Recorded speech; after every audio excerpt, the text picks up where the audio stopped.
we gather round for the halftime chat. Old friends cracking jokes and talking stats, from life's little games to the greatest plays, love and the stories from the old glory days. With Philly's heart and Coach Edd's cheer, we break it down every moment, dear. Life is a team and we've got the plan. Sports, love, and laughter, that's who we am.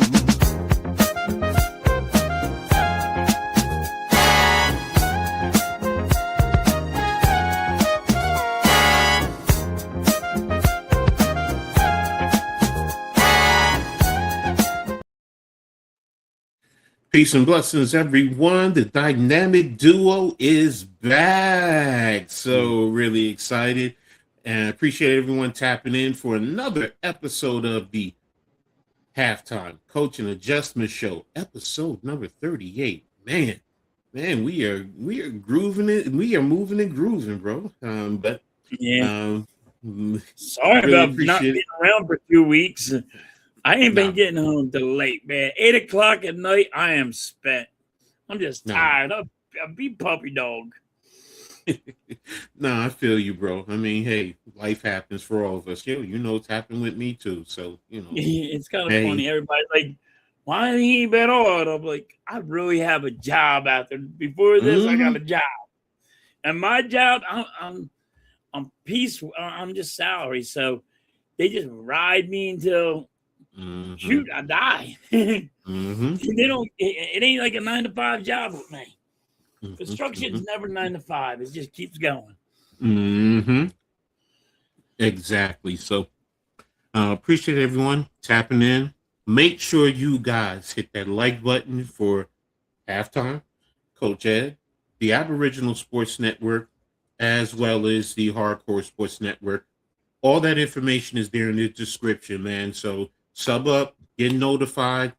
Make sure you guys comment. Let us know, what's going on with you guys too. You're part of the family. So let me check into the chat real quick. Victor, dancing to the intro music. So but a lot we got going on in the sports world. So and we have the question of the day. So I have a nice one, real simple. So but let's get into the topics of today, and I'm going to start with the orange and blue skies.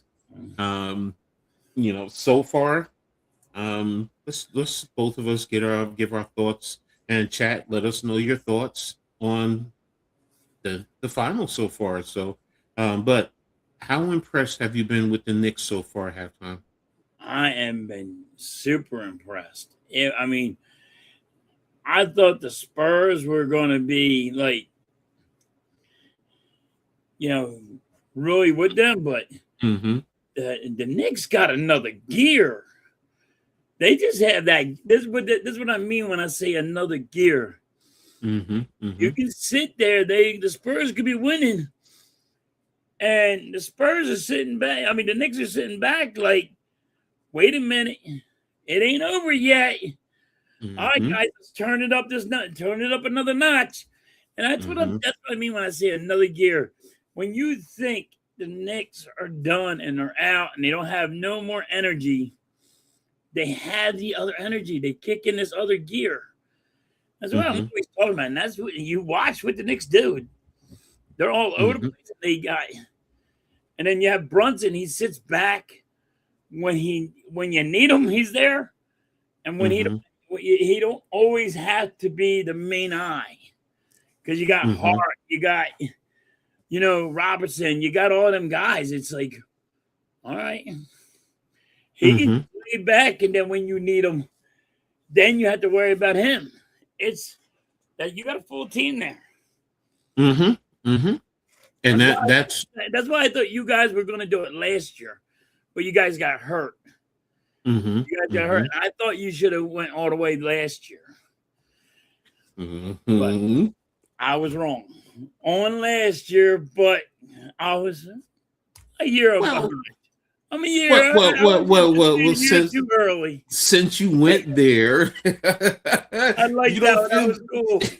You don't feel vindicated, man? Because whether it's a year late, you did say the Knicks are going to get to the finals. And Yeah. let's be real. Honestly, the injuries last year impacted them. So they could have been there last year. So injuries are a part of all sports. We all know that. So it's not a in a sense, it's not a viable excuse. But hey, let's be real. Like the Knicks this year, they have been healthy for the most part. So when they have their full squad, you see the type of team. So it could have been 2 years in a row that they went back to back. But let's be real. You don't feel vindicated, bro? I do, but it would have been way better if it actually happened the year I called it. It was because of the injuries. And I said that. I said if they didn't have the injury bug last year, I feel they would have went all the way. I even bet on it, Coach. That's how I believe the Knicks were that good. And yeah, you're right. They could have been back to back. Yeah. Right now. I mean, well, being in myself, let me throw in my point. Yeah, I am impressed with the Knicks. I'm a fan, but in the same token, I'm impressed with this playoff run. For them to basically, after 2 1-point losses to Atlanta, going down 2-1 to Atlanta, and then turning up, like you said, turning on another gear, and then basically annihilating everyone else in the East, just totally annihilating them. And then you get to the finals, and all I kept hearing about in the finals, well, whether they play Oklahoma City or San Antonio, it's a different level. Well, now kudos to San Antonio. For the most part, offensively, New York hasn't been as dominant as they have been, but New York's defense has also stepped up. So that's a factor. They're handling Wemby.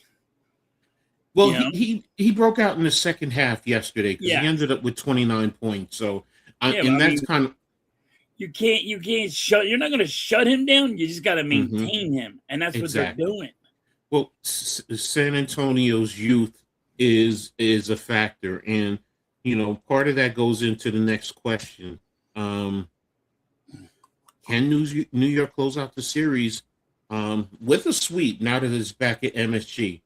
I will say this: in every place that I've been, I was on Cave's show, and he asked me, and I said it's going to be a gentleman's sweep. The Knicks will win in 5. I said it on Heart of the City. I said the Knicks will win in 5. But what about you? I mean, do you think they can close it out and win it in 4? I think it'd be a gentleman's sweep. I don't think it's going to be a sweep. I think it's going to be a gentleman's sweep. I mean, I think they're going to do it in 5. Okay. But, I did say that, I thought the Spurs were going to, beat the Knicks because the Knicks have been just sweeping everybody. And I thought too much rest for them was going to hurt them. And I thought that's what was going to hurt them, but no, it didn't hurt them. A lot of teams, if they have too much rest, it hurts them, and you see that sometimes. And it didn't happen. So, yeah, I think the Knicks are going to win in a sweep. I mean, not a sweep, a gentleman's sweep. They're going to win in 5. Yeah, Arku says the same thing. They're going to win 1 game. What's up, Vic? Arku, he says I have them in 5. Well, Victor, Game 5 is actually in San Antonio. So if they win it, it'll be in San Antonio because it's now back to the 2-2-1-1-1. So it's not the 2-3-2 anymore. So because it was like that for a while. So because if it was that, it's definite. So Arku says he feels things are getting into Wemby's head. Yeah, I mean, let's be real, guys. They're a young team. Wemby's young, so yeah. I mean, Wemby's, 22. Dylan Harper's is 20. I think Castle is 20. So they're a young team. So it look, did I expect, like I said, I expected to be 5 games. And when you step up to that stage, it's bigger and you're playing with grown men, Yeah. so that's a big factor. So, which goes to my next question. What can Wemby do to lead the Spurs to a turnaround? What do you think he can do to help lead this team? I think he's doing everything he can. Okay. I think he's putting it all out there. He's doing everything he can. I don't think he can do. I mean, how much more can you ask from his? I mean, he's like you said, he's 22 years old. How much more can you ask? You're leaning everything on him. How much more can you ask for this man? Everybody else is going to have to, step up and help him out a little bit more. Well, guess what? When you are now the proclaimed face of the league, or everyone is saying he's going to be, or this is the next step for him to be the face of the league. I'm sorry. Guess what? Yeah, everyone else has to step up. But that's why I said lead. That's why the question is about what can he do to lead the Spurs? So, and that means to help motivate his guys and push his guys, to the next level. The Castle, the Dylan Harpers, the Fox, even though Fox is a veteran, for me, it's really it's not just his scoring, but he has to be dominant defensively. Right. He has to really up it, because here's the one thing that I have noticed: the Knicks are not afraid of him; they're taking it to him. Yes. So guess what? You gotta step up, bro, and you gotta tell him, well, yeah, I embrace that. Bring it, but I'm giving it right back to you guys. So, let me see. Victor says that team is young. They're not supposed to be here. Yeah, they're a year ahead to what everyone says. Pinehawk says, as a Sixers fan, this is going to hurt. So yes, but in the same token, if the Knicks win, at least you can always say, look, we lost to the eventual champion, and look what they're doing so far. So if the Knicks were to win, if the Knicks were to win in 5, that to me shuts down, because that all I kept hearing about is, oh, the West is better, they're better teams. And if you go and win in 4 or 5 games against the Spurs, Becky Hammond, you can't win with a small guard. Draymond Green, prove me wrong. Well, yeah, bro, guess what? What's the next excuse? Oh, well, San Antonio was young. You beat up on a bunch of young kids. Well, San Antonio dethroned the NBA the last year's champion in Game 7 on their court. You can't use that excuse anymore. How bad do you think that, the Knicks are talking smack to Wemby? I don't think they're trying to get him riled up and trying to get him not focused. Oops, sorry, hold on. You know what I'm saying, right? Yeah. No, I don't think they're talking smack. They're using their game to get at him. They really are. Their game. Lou, what's up, Lou? Thanks for tapping in, bro. It's good, Lou. They're using their game more so, like Karl Anthony Towns when he had that one dunk and he turned around and screamed. He's not talking trash to him.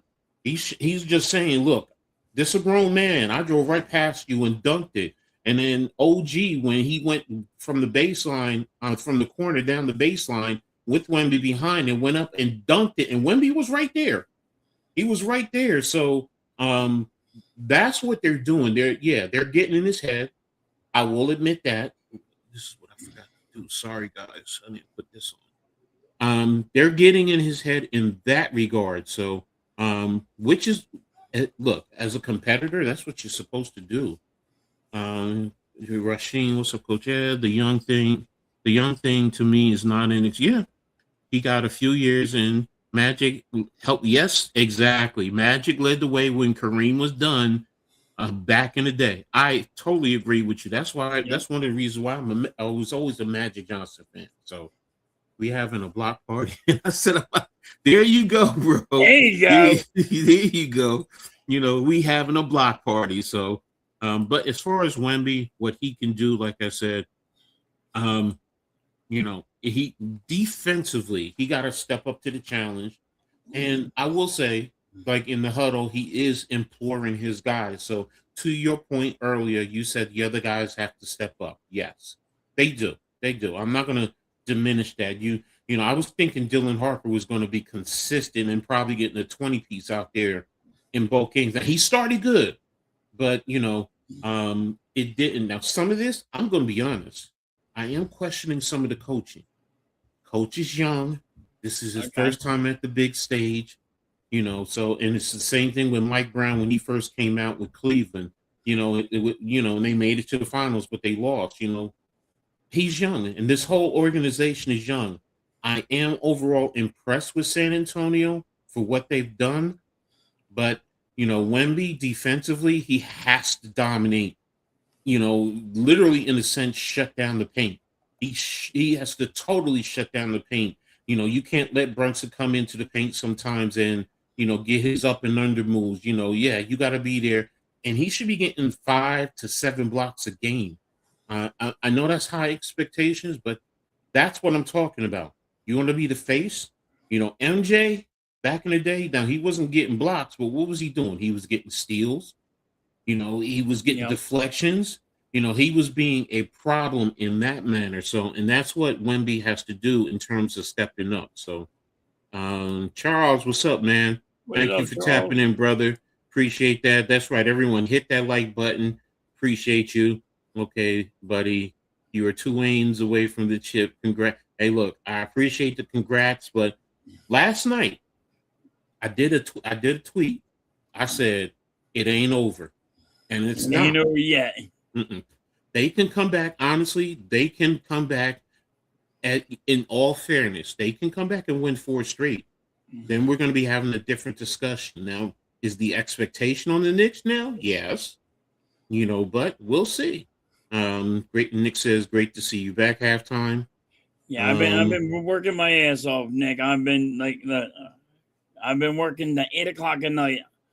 I'm spent. I'm tired. I got my ass whooped for 2 weeks. I'm good on going to work now. I'm like, yo, I don't need another Saturday. I'm good.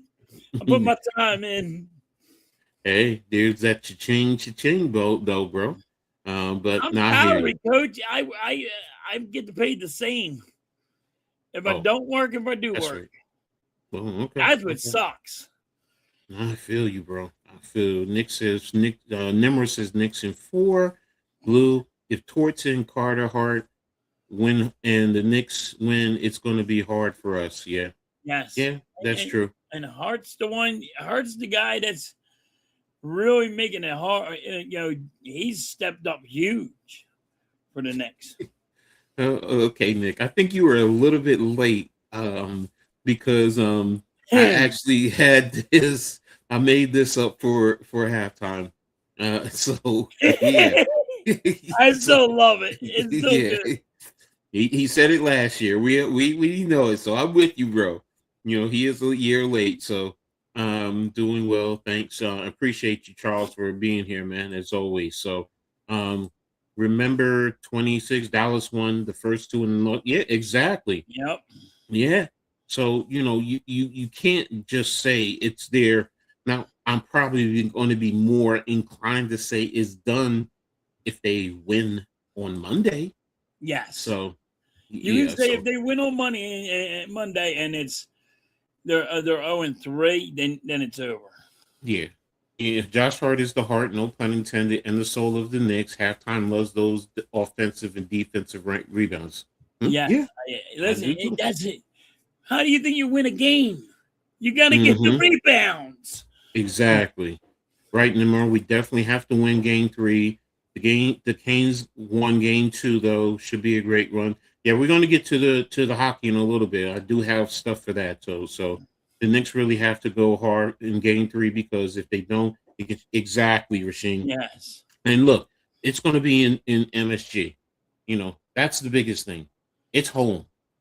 So like I said earlier, can they close it out? Can they close it out in 4? And that's the big look, man. I mean, already ticket prices they're talking about is $13,000, and that's for the upper deck. I heard it was friggin' 1,200, and now it's 13. It jumped, bro. It's been jumping like crazy. I've crazy. even heard the floor seats right there on the side in center court is like $200,000. I'm like, ooh, the MSG and the league is getting paid off of this. And look, let's be real. This is why the league wants teams like New York, LA, Boston, because the value goes up and everyone tunes in. I mean, let's be real. That's what happens. Lou says, Nick, we could have drafted all those Nova guys to the Sixers, but we went for. Think about this. I'm sorry, Sixers fans. Here's Coach going to slap the Sixers fans in the face now. Go on, Coach. Didn't y'all draft Mikal Bridges? Y'all drafted Mikal Bridges, though. You had him in your hand, and you traded him. Smack right in the face. And his mom's, of all things, his mom's works for the Sixers. His mom works for the Sixers. And they drafted him that night. She was happy because he's a Sixer, and they traded him away. Yes. So now the other two, Coach, it's okay. Yeah. Nah, I'm not slapping you in the face. I only said that because Lou put this up. Lou put this up, not me. I wasn't even thinking about that. Lou put it. We could have drafted. Well, technically, you did draft one of them. You drafted the guy sitting there right over Brunson's left shoulder. So, and Josh Hart, who went to the Lakers. Yeah, you could have had him. So, MSG is going to be wild on Monday. It's going to be wild Monday and Wednesday, no matter what. So, prices, they're insane. Yeah. So, plus, let's be real. It's not about politics. What I'm about ready to say, but you're going to have Donald Trump there. So, all of that is elevating everything. So, and that just starts it. So, the rich keep getting richer. Yeah, we know that. I remember when I used to pay $35. Bro, who you telling? Who you telling, bro? I remember those days. So, the Sixers are an unserious organization. Halftime, we have. Oh yeah, y'all have Shamit too. Yeah. Wow. Yeah. So Mitch does say that. So I was waiting for you to keep on mentioning it. I mean, ain't there 3 guys on the New York Knicks that were on the Sixers? I thought it was 3. It's Shamit and Mikal Bridges, who you drafted. I thought it was. Oh wait. Yaba is gone, so never mind. Oh yeah, Yabusele is gone. We traded him. Yaba is gone. On my bad. Yeah.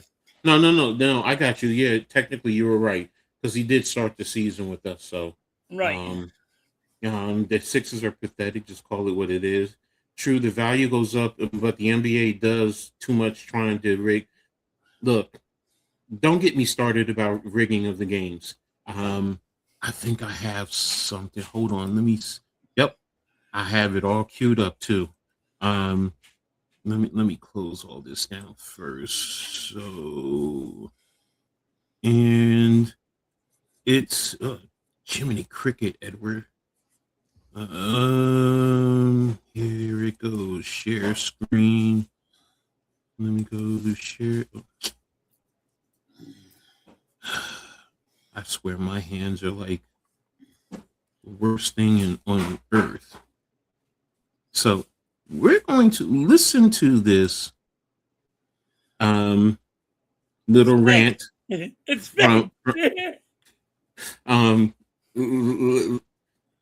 and see, I've heard from other people who say it's fixed for the Knicks. Well, okay.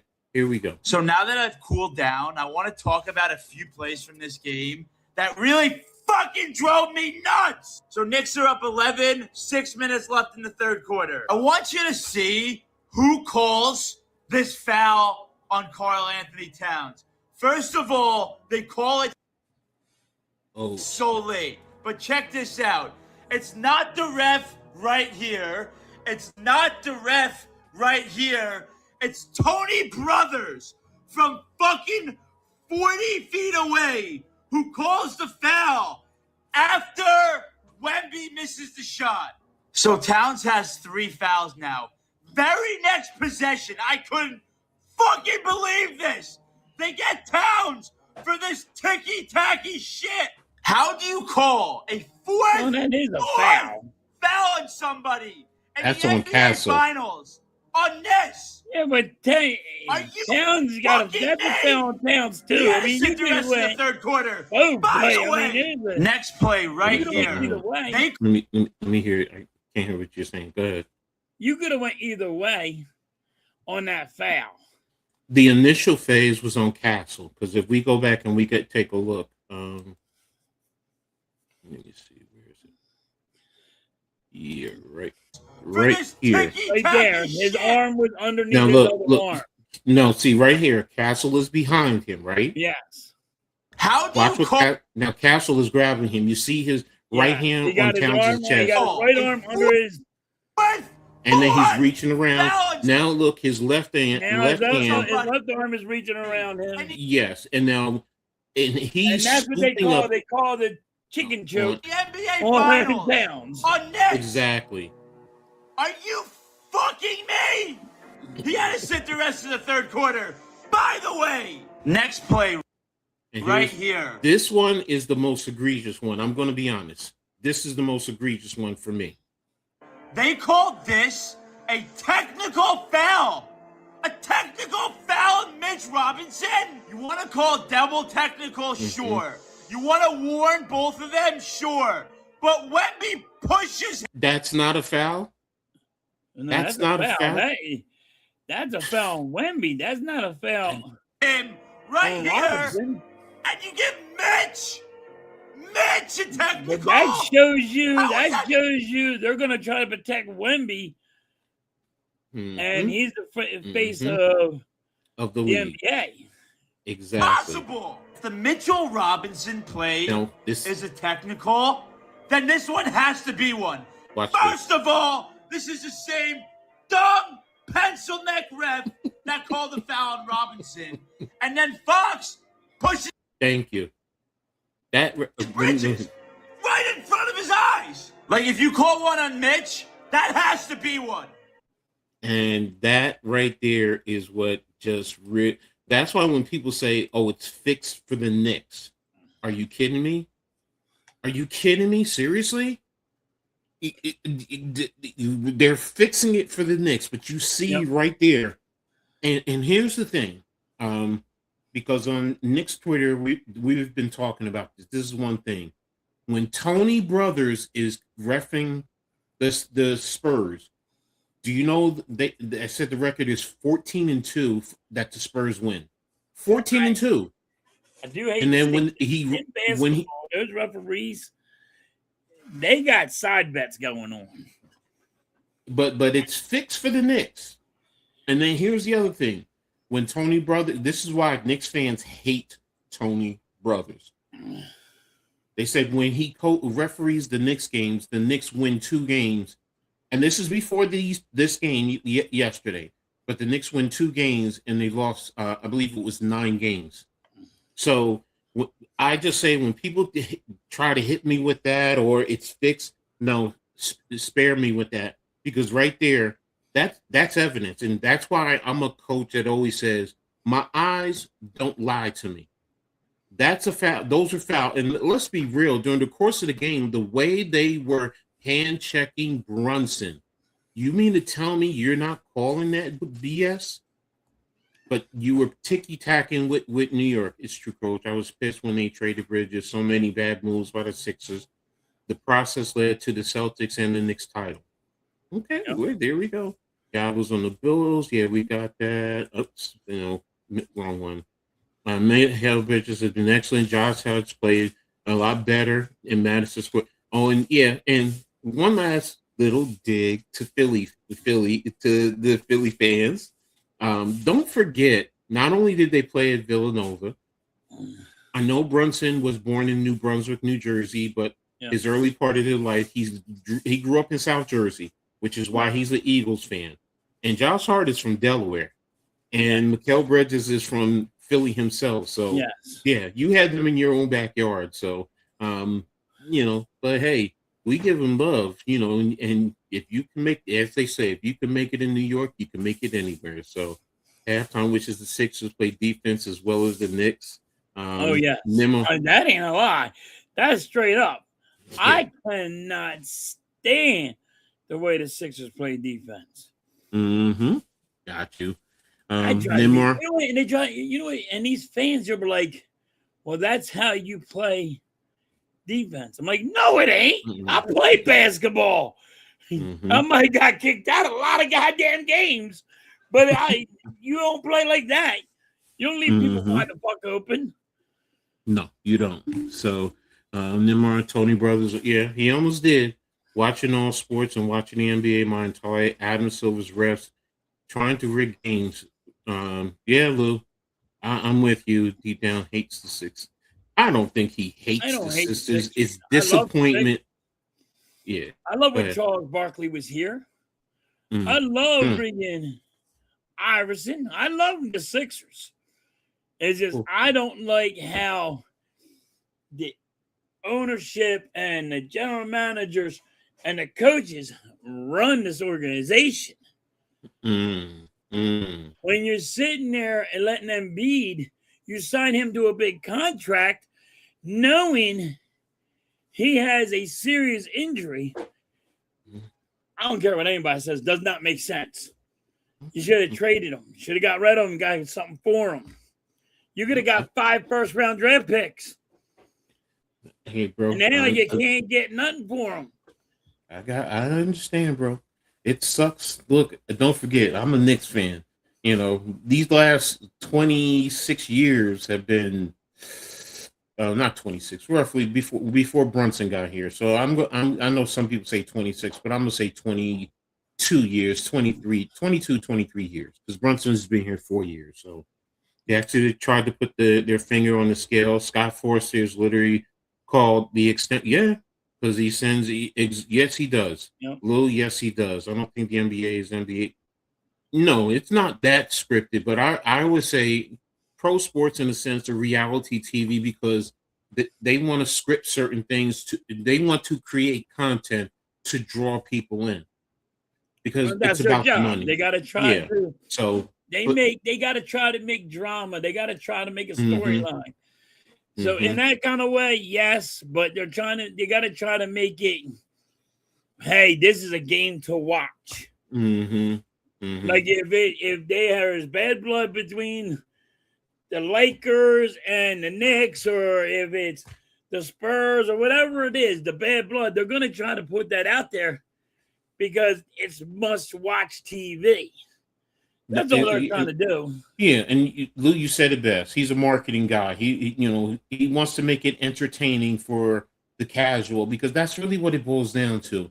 There are diehards like most of us, but then there's casuals who you want to bring in, because in the end, it's about their entertainment and them spending their money. And people don't want to spend their money on a product that, you know what, if you go back to the 90s, a lot of fans are not going to be fans of it because it's too tough. It's too restrictive. I'm old school. You come across the middle, I'm putting a forearm into your chest. That's the old school way. Nowadays, which I understand, they want players to run through the lane and not have to deal with that and not really have to fight. And you know what? I get it. Look, I'm not a basketball. I have no athletic ability as a basketball player except being physical. That was my game. I'll take charges. I was the physical one. I will push you. I'm gonna grab you. I'm gonna throw my elbow at you. All that stuff. Where in today's game, I can't do that. I can't do the way I used to play. So I get it. I get it. That's what I was. I was more physical. Like they sent me in there. They're like, I was just more the defense guy. I broke somebody's nose. I didn't mean to, but I broke somebody's nose. I shattered it. He was out the game, and I'm like, all right, you got kicked out halftime. Just shattered his nose, but guess what? You made your team weaker. There you go. Hey, what do you want from me? Lou wants to know, how do you feel about Adam Silver? I think he sucks, but I can't stand him. Well, I will say this. Kudos to him because he's an Ivy League guy. So being an Ivy League guy, it's all about his brains and thinking, and it's okay. But it ain't about. He's got it going on. I can't stand him, but no. I mean, look, I'm more like David Stern. I'm not gonna lie to you. I miss him. God rest his soul. He was tough. But he's old school. It's not a foul. I'm not surprised how they're calling the past 2 games. Plus, they were in. Yeah, it's not right, but home field advantage. They will get. Yeah. Let's see how it's called in New York. We're gonna get to the Phillies in a little bit, Vic. We're gonna talk that because I was looking at all that. And he's a really bad. Yeah, him and Tony brothers. I can't stand them. Knicks deserve to be there. In my opinion, the rest is not just from the Knicks run. It's mostly about how they officiate. James and the Lakers double the. Yeah, well, I mean, look, yes, he's a crybaby, and he wins a lot of his foul calls just because he cries because he's LeBron James. Look, I will say this: Wemby's going to start doing the same shit. Embiid does it. Like all of these guys, they all do. Yeah, they do it. I will say this, okay? When I heard that the Knicks did not get a foul call, go to the free throw line until 2:37 left in the fourth quarter, in the second half, they didn't get the opportunity at the free throw line. That tells me everything I need to know. Because remember, the Knicks were up 12 points at one point, and that was in the second half, and they're not getting any calls to go to the free throw. No. That's a problem. That to me says you really are skewing it because you don't want them. Because I'm going to be honest, they were afraid of where we are right now, that the Knicks might end up putting this series out in 4 games, because that also means you're not making money for 3 other games. Right. It's about money. Let's not kid ourselves. It's about the money. That's really what it's about. Think about it. $13,000 per ticket. Yeah, it's about the money. Yeah. The Knicks, we have developed Mitchell and Deuce. I will say that. They didn't really fully develop all the other young talent we had under Tibbs. Brown is doing a better job, but look, let's be real. You say the Sixers trade everyone away. Well, the Knicks traded for Mikal Bridges. They traded for Josh Hart. They traded for OG. They traded for Towns. So, the Knicks are traded. Everyone does it. It's just a matter of situation. Everyone makes trades, but, it's what you do. Look, Mikal Bridges, Knicks Nation, up until this series, the last couple of series, I've been killing Mikal Bridges because you gave away all those picks to Brooklyn of all teams and pick swaps. So my point being, everyone does trades. It's what do you do to maximize? You didn't like that trade when it first happened, right, Coach? No. I was I wanted to see, and it wasn't. This is the Mikal Bridges I was thinking and hoping for, and but now he's getting there. So, but if you would have won 2 championships like this, if it went back to back, you'd be happy. The whole narrative. Yeah, of course. But since you got injured, you didn't get it. Yeah. Now, look. If we're on the verge of winning that championship, everyone, Stephen A. Smith, everyone I know, even Nets fans, the Nets fans I know, okay, you can talk all you want, But in the end, the Knicks went, or in position to win the championship. So that's really what it boils down. I think They the went and Knicks got the right deserve to be there. pieces. The Knicks overall, not my opinion on the refs is an overall NBA opinion, not about this series. No, that's fair. Yeah, I agreed, Lou, that a lot of it is across the board. In what the reason why I was also showing that video and talking about that, because there are people I know personally who think it's skewed for the Knicks. And I'm saying that you can't say that. They're going to skew it. If you want to say they skew it for stars more so, LeBron James, Wemby, Anthony Edwards, Brunson, SGA. Look, okay, that's fine. That's a fair argument. But when people make the argument, oh, you're skewing it for the Knicks, you're skewing it for the top teams. No, because I've seen Cooper Flag get some calls too. Yeah. Let's be real. You skew it towards your stars because that's your moneymaker. Yeah. They all get all the stars. Doesn't matter what sport it is, they all get their calls. He hates the Sixers more than anything in the world. Okay. Okay, Nick. So in other words, if you rate the teams, Philadelphia are a bunch of cheerleaders. I will say that. Like, even though we're being our team is not doing that good, our fans will be like, oh no, we're going all the way or something. Like, there's some fans out there, not all Sixers fans, not all Philadelphia fans are like that. There's just some out there on YouTube that do it. That drives me crazy. Rasheen, I agree with you. Basketball as a whole, they're trying to change it. And I get it why. It's not football. It's not hockey. It's not boxing where it's extremely physical. I get it. But there's still some level of physicality in sports. You still got to be physical. Yeah, you can't. That bump, that arm push, you got to be some physicality. You can't just sit here and not do it. Exactly. Mike Brown, Mitchell Robinson, Wemby, perfectly locked in, playing excellent defense. I love when Mike Brown, Mitchell, listening. Oh, yeah, he talked about that. Coach at 99 disputes. No, it was 4-1. The Spurs won it 4-1. So, look, the Knicks may return the favor, but if they won it in 4, that might top that one. Now kudos to the Spurs. You did go on to win 5. So I gotta give that organization, Matt, much respect. Much respect. I can't crap on. Look, they've done what they needed to do. So, gotta cook in the hot dogs. Get ready. Have a great show. If you are on later, okay, no problem. Yeah, we'll be here. I'll be streaming the baseball game later. Coach Halftime is far from a cheerleader. He will call it. No, I know that. That's why I love him. He's straightforward. And he calls it the way it's supposed to be. So, but we spent a good amount of time on the NBA. So, we got to go to another. Congratulations to the Knicks and the fans. Here's a Sixer fan saying congratulations to y'all. I'm glad y'all going to win your chip. I'll just sit here and just cry about Embiid falling again.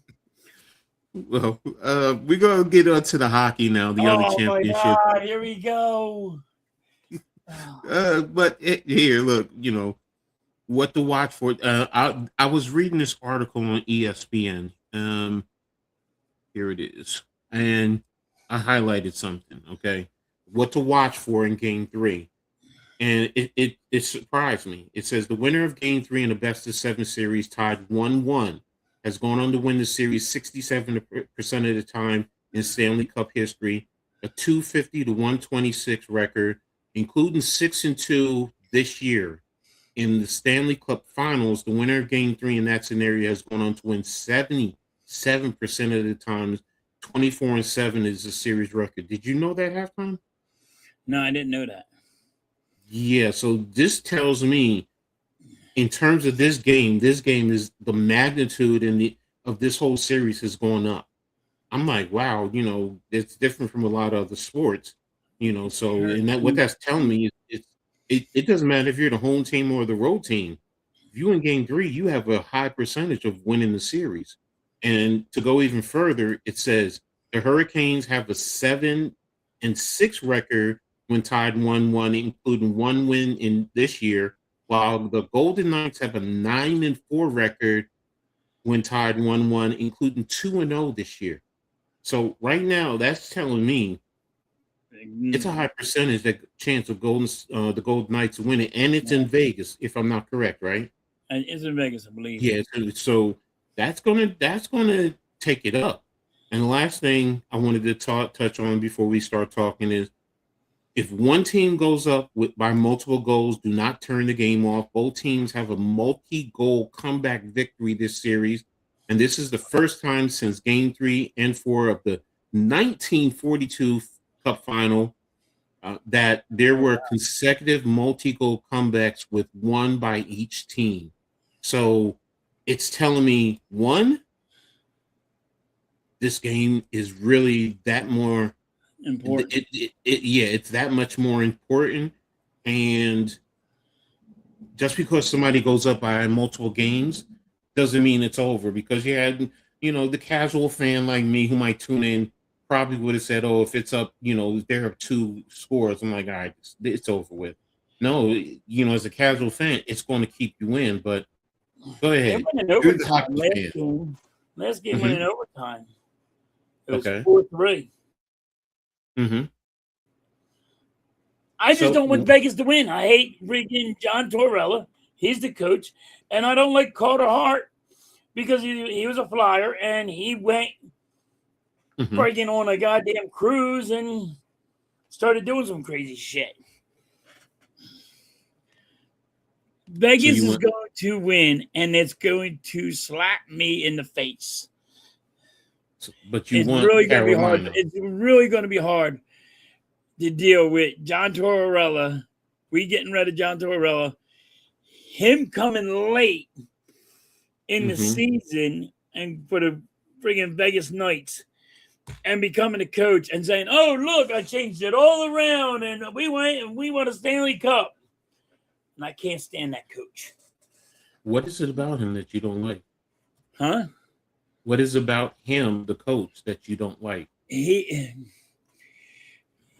just old school.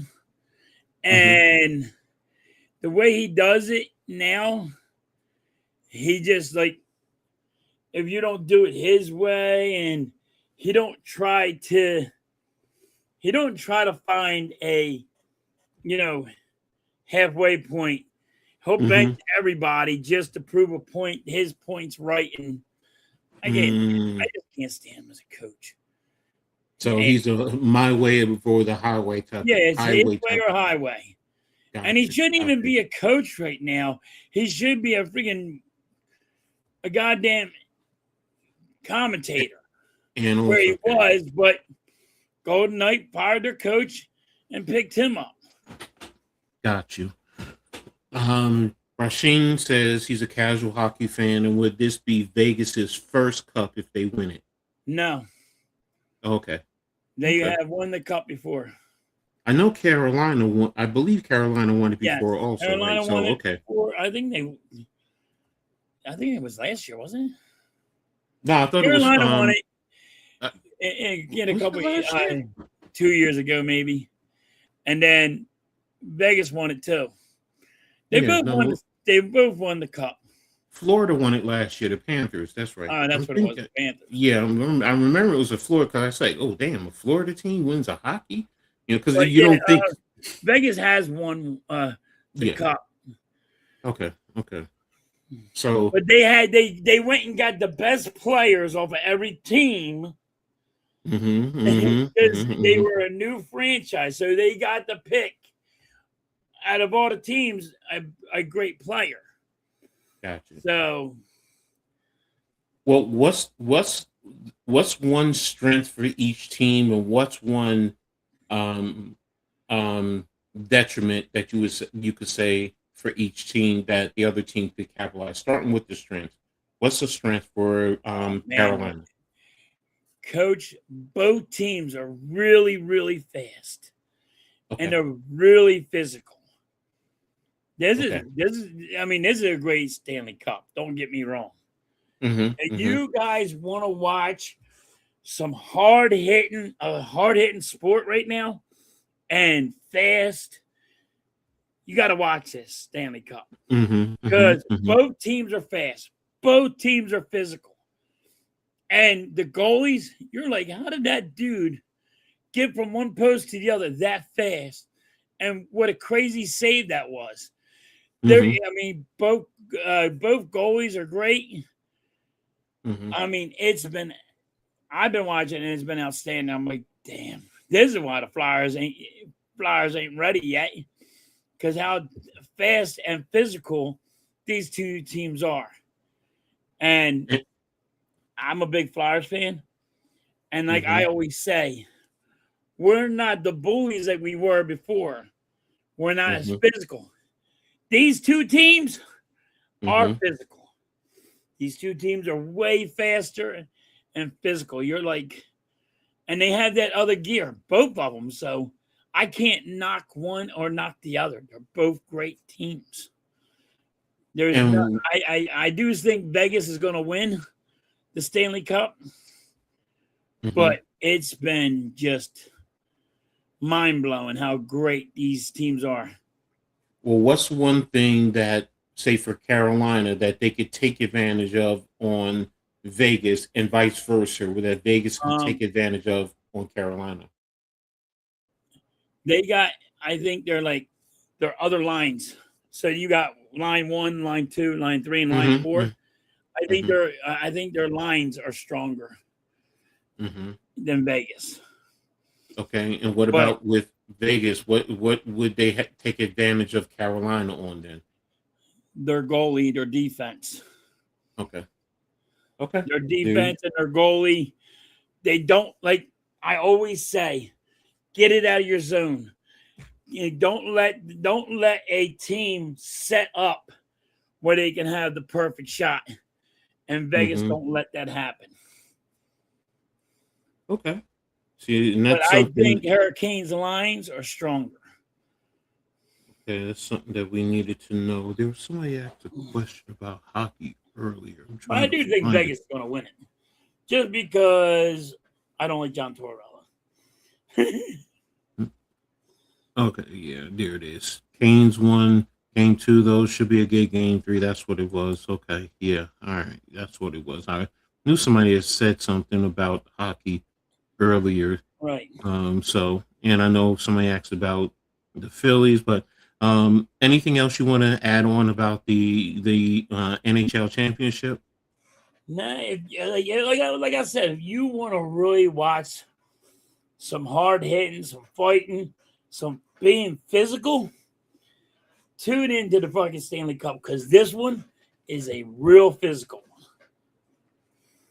Yeah, what's up, Leaf? You missed the Orange and Skies talk earlier. I know you're going to come late because you don't want to deal with that. So I get it. Being he's a Nets fan and he can't stand the Knicks, so I'm not going to rehash that anymore. So, but right now we're going to go ahead and move on to the next phase, which is actually the question of the day, and it's going to be, I didn't get to show it to you before we got on, but it's a good one.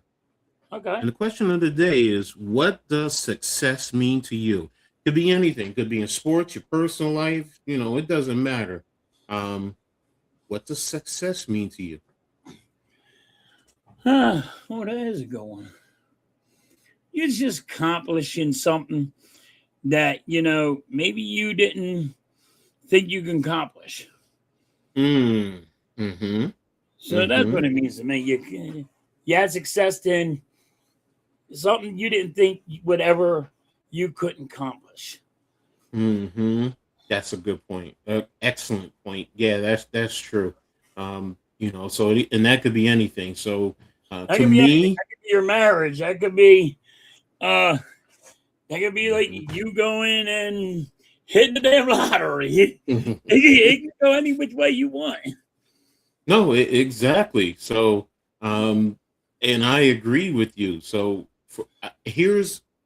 this is why I say I found success in so many different ways, but one of the ones that, of course, my children, and my family, it's a given. I mean, without them, there is no success for Coach Ed. I don't care about being a coach or anything else, but overall, like for me, it started with educate. It always starts with education with me.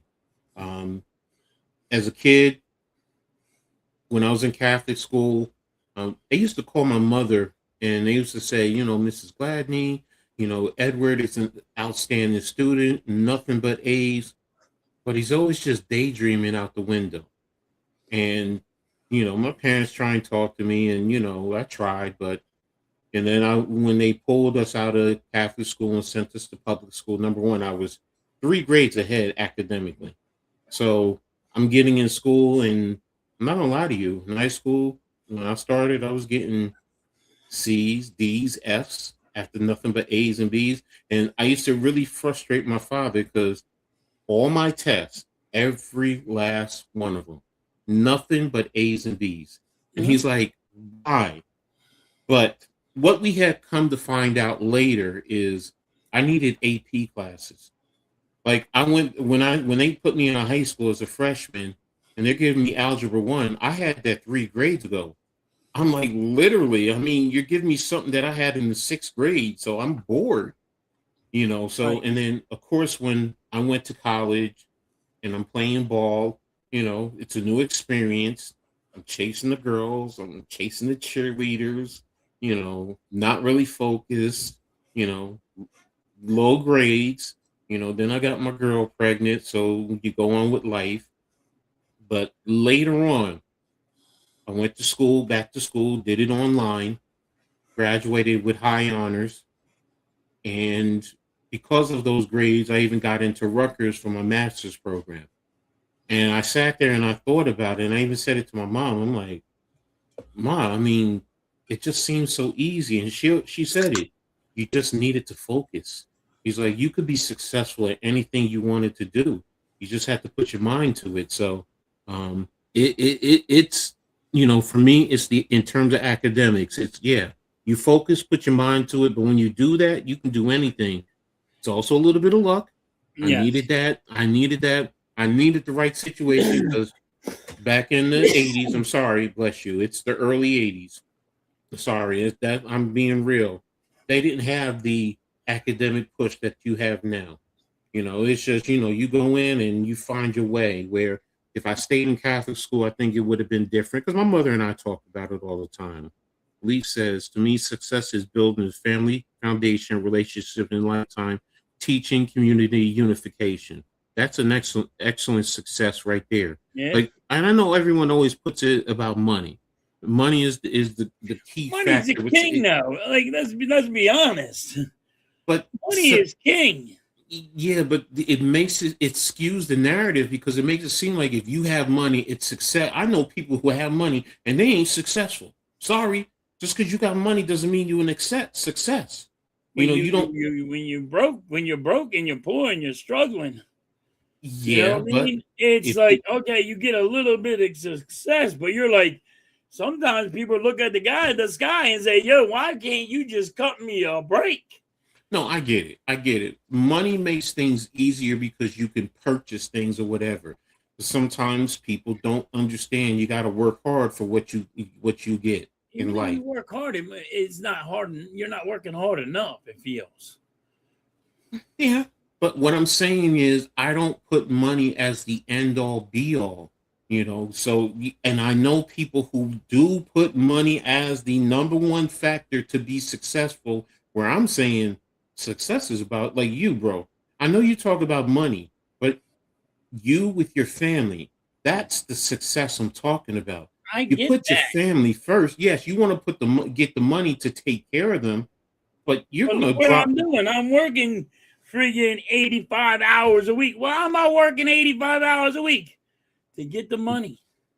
But you're doing it for, what's the reason why? For your I'm doing family. it for my family, but guess what? Thank you. I still got That's to make the money. no, I get that, but what I'm saying is there are people. You know why? Because if you don't go get the money, you're living in a box on the street. Okay, if you're homeless, does that mean? But you have the person you love with, and you're out there. You both are out there working, and you're trying to do what's right and make the money. You're not out there going to a life of crime, but you have each other. You don't think that's success? Just because you're living on the streets? No, I think you failed. You gave up. I disagree with you. No, But see, situations dictate. I get the situations. That's why I said their situation's way different. Yes. Oh, wait a minute. Let me touch right. To me, it's living, not just surviving. Healthy family, old and young, learning to appreciate what has already been accomplished, but not settle and keep moving forward. That's fair. I like that. But for example, me, I'm disabled. But I know that I've been successful. I've been successful in business. I've been successful in education. I've been successful as a family man. But look, do I live off of disability right now? Yeah, I paid into it first and foremost. So I don't hear no. Coach, you worked for it. You worked. Yeah, no. I get paid that. Into it. But what I'm getting at is, look, I don't have a whole lot of money.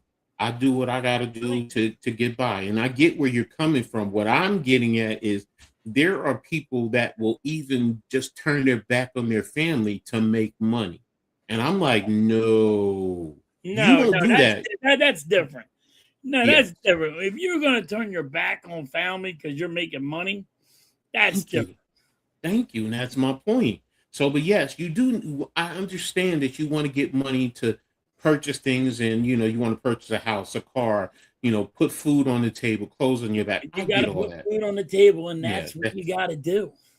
That part, I get. And if even if you say you don't, say your mother, and you don't have the father figure in the family, your mother's working hard. Because she has to put a roof over your head, to have family. I mean, so and then when you grow up, what do you have to do? You learn the hard way. Your dad teaches you, hey, you got to go fight and go struggle and go to work and start making a buck. Doesn't matter how you make it. If you have to go sell flowers on the highway, if you got to sell pretzels, whatever it is, you got to do it. It's a struggle, yes, but it's all about the money. No, that's part everybody's out here, and they're all trying to make a buck. But see, you say it's all about the money, where I'm saying it's not about the money, because sometimes you don't have the money. You can have happiness just by having the love of your life sitting right next to you, sitting down on the couch, a beat up old couch, looking at an old ratty TV, but you two are sitting there, loving up under each other. And to me, that's success. Yes, money is a given. I get where you're going with that, and I'm not poo-pooing it completely. I get it. So don't get me wrong. If I didn't have to go to work anymore, I would. See, exactly. Listen, if I didn't have to go to work anymore, I wouldn't. My freaking body is broken, bruised, and beat the hell up. I wouldn't be there. You said that too, coming when we first came on. So I give it to you. There, you're consistent there. The relations you build in the work world, and climbing this land to provide generational wealth, health, and growth for your family, foundation, your union, your support system, and everything and everyone that you hold on to high regard. The resources that you have obtained will continue for all that is important in your life. No, I agree with you. That's why I look, I don't got money. I admit it, I don't. But I know I'm richer beyond anything the money can give me because of my children and my grandchild and my family. And like for that right now, my middle daughter is moving to Houston, Texas with her fiance. and they want me to come live with them. Nice. They get a house, and they're like, look, you don't have to worry about anything, coach. Dad, her fiance calls me coach, sorry. But, he's like, you can come, be there when we have our kids, you can be around because they see how I am. He sees how I am with my granddaughter. So he knows, I'm very supportive of family. But that's the point I'm making. That's success. Yeah, money is a given. I get it. And it plays a role. It plays a factor. I know the money is root of all evil. And how some people would look at it, it's the money is root of all evil. But it's got, yes. Guess what, Nick? You got to get a job and go to work, baby. Yeah, no. You always got to have money in your pocket. You don't have money, guess what? You're hurting. He says, you're Mr. Krabs. He called you Mr. Krabs. He called me Mr. Krabs. Everybody, don't go to work no more. Let's see how you turn out. He went, no, Mr. Krabs. Money. Hey, I'm just speaking facts. No, I get you. Yes, no. I'm just speaking facts. Y'all don't go to work no more. Y'all just go sit here and don't get no more money. Y'all gonna struggle, and you're gonna be like, damn, I can't get me a freaking cheeseburger. Rasheen, respect, because I'm right there with you, bro. Because look, I remember back in the days when I was out in the streets doing my dirt, and thank God for, God rest her soul, for Capucine. I mean, because we had a child, and yeah, she knew. I mean, when she knew I was out there making money, in that regard. And she said to me point blank, if you want to see your daughter, leave the streets alone. And she said point blank, and she said, don't even touch that money, because she knew I could have taken $25,000 and put it in my pocket and walked away. And this was back in the early 90s. So, the money would have been, it's big back then. And the next day, because she knew how I was about my family. And you know what I did the next day? I went and got a job at McDonald's. Yeah, and making $100 or a little bit over $100 a week. But you know what? I didn't have to look over my shoulder, and I'm proud of that. I'm proud of that fact. I'm proud of having her. That to me is the success I'm talking about. You have somebody who cares for you enough. Get away from the streets, because like Rasheen is saying, I could have ended up dead or in prison. Right. And look, I'm pushing 60, and I know plenty of people I went to high school with, I went to school with, and they're dead, gone, strung out on drugs or in prison. So no, I don't. I appreciate that, Rasheen. Respect to you, for making this far, man. He's a real Mr. Krabs. He's a real Mr. Krabs. But like, to be honest with you, like, this is I'm gonna give you a little story about my parents. My dad used to be a roofer, and he also used to work in Philadelphia. It was called Bud Company. He used to work and build Ford car doors, right? My mom graduated college, and she was a stay-at-home mom. She had 7 kids. She brought people from the streets that were homeless. And she got them an education, got them their degree, and got them a job, and got them on their feet. I mean, that's what if my mom did all that just for a complete stranger. Didn't know her.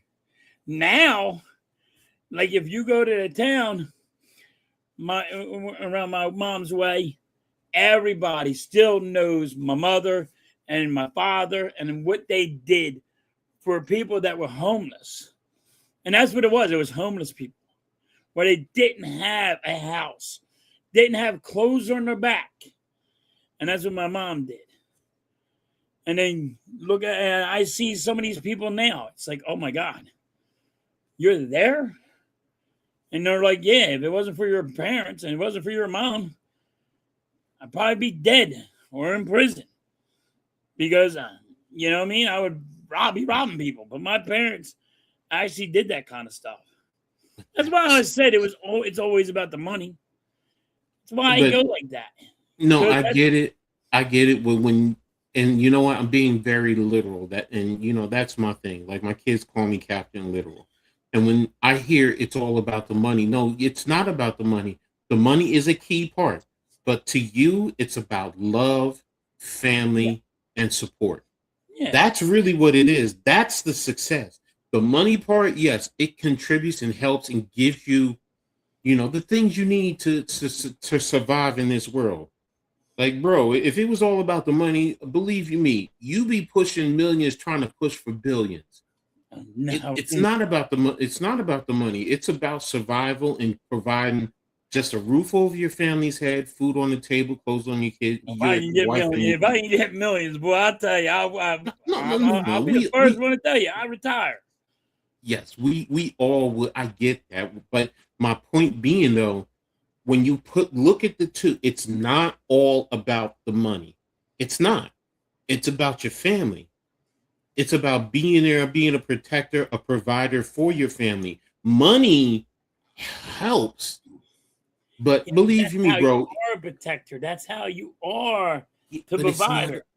It's not all. See, the key word is all about. It's not all about.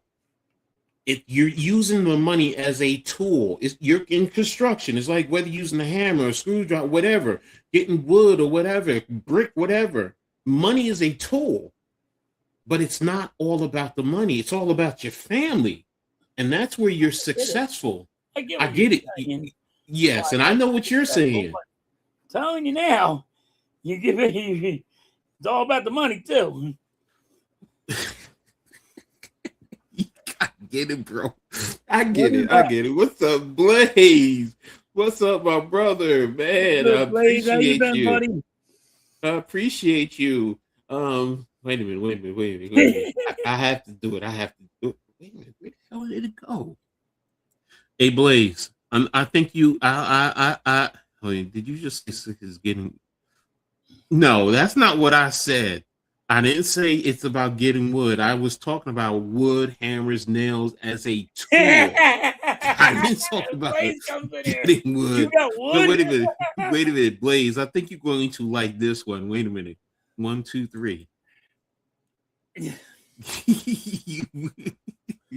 I like it, but damn. Yeah, I know you like that. I wish it was last year, though. I'll be honest.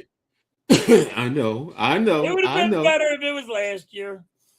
Yeah, success in life is deeply personal and subjective. No, we know that. Look, I'm not saying halftime is wrong, and I know he's not saying I'm wrong. It's subjective. It's an ongoing journey of life. Everybody's opinion. But Coach is right too. Your family does. Y'all got to stick up for your family. No, I get that. Exactly. Let me Coach, you're right. You're 100% right. Yeah. And Blaze is right with this too. When he says it's about aligning your daily actions with your core values. It definitely is. Because what you believe, you're going to follow through. Let's be real. There are people out there that believe living in the street and hustling is the right way to go, no matter what. All right. And they live their life. Now, I don't agree with it. That's your life. They still follow through with that, and that's their core values. And we can all sit here and say that's not a good core value, but all right, great topic, great question of the day. So right now we're going to baseball, and we're going to talk a little bit about the Yankees and the Phillies. Where they are right now. So let me pull up the standings with baseball. And I'll start out. Here we go. All right. And I'm always going to start with the National League. The Phillies, actually, 1, 2, 3, 4. Yeah, they're in the 5th spot in the National League. And they are, let me see, they're 8-2 over their last 10. They're on a 4-game winning streak. Yeah. You know, and then for a while they were under 500, and right now they're what, 5 games over 500. I mean, what's your thoughts on how the Phillies are doing right now? To be honest with you, we played the Dodgers, and we won one game against the Dodgers. Did not think we were going to win any game with them, but you know, we played the Padres. Mm-hmm. I mean, Padres suck. And that's just going to be, you're up over 5 games because of the Padres. You're a 500 team. That's what the Phillies are. Mm-hmm. You know what I mean? Mm-hmm. And then, you know, we're going to start playing the Dodgers and you know what I mean? We're going to play friggin' other teams and they're going to just hand us our ass. You won because you've been playing bad teams. You beat the White Sox. The damn White Sox. You're going to throw a party over beating the White Sox? You know, you beat the Padres. Okay. Mm-hmm. That's why you're winning. Because you're beating bad teams. But what does that say about the National League overall if you're saying that the majority of their wins are against bad teams when they're in the 5th spot in the National League? That's the struggle of it. Like, look at the Atlanta Braves right now, which I didn't think I thought the Atlanta Braves were going to struggle because they always are injured. And that's the only reason why I said the Braves, they have that injury bug every year. So, but with the Phillies, they're just a 500 team. I know everybody keeps on saying, look at the Phillies, they're doing good, they're doing good. It's because of them playing bad teams, not playing winning teams. That's why the Dodgers just beat you. That's why, you know what I mean? When you start playing against better teams, you're going to lose. You're just a 500 time. You're a 500 team. It's just mediocre right now. But who are the better teams in the National League? Because right now, based on your argument, what you were saying, that's who? The Braves, the Dodgers, the Brewers, and the Cardinals. Brewers. I mean, you'll see the Diamondbacks come up. You'll see the Cubs come up. You'll see these teams come up. You know what I mean? You're going to see teams come up. But it's just, the Phillies are just a 500 team. They just got rid of their manager. And I don't think, they're not going to light it up. The Nationals, you'll see the Nationals. I think the Nationals will beat us. You know what I mean? I think we're going to drop. You know, but that's just me. I'm hoping we don't drop down too far. I mean, coach, at one given time, you know how bad we were this year? The Mets were better than us. We had to get rid of a manager to actually, because the team quit on the manager. But doesn't that also mean that, okay, if they quit on the manager and you brought in a new manager who's helped this team improve? Because I remember you talking about that, and y'all remember the change, and now you guys are winning. But doesn't that also mean that there's talent and this is a good team? Now, if you want to argue that they're not... You always knew there's talent there. Problem is, the talent is not always hitting. The bats are not showing up. And when they show up on bad teams. Against the Padres, the White Sox. Okay, that's fair. That's fair. You know what I'm saying? Like, yes. The only time we start hitting, we're home run or bust. If we ain't hit home runs, we're not winning the game. They don't know how to play small ball. And it's fucking baseball, god damn it. But guess what? You got to call it small ball because nobody understands anything. Like, they can't get friggin'. They just can't get shit going on. Like, Harper starts hitting home runs. Everybody's like, oh, Harper's back.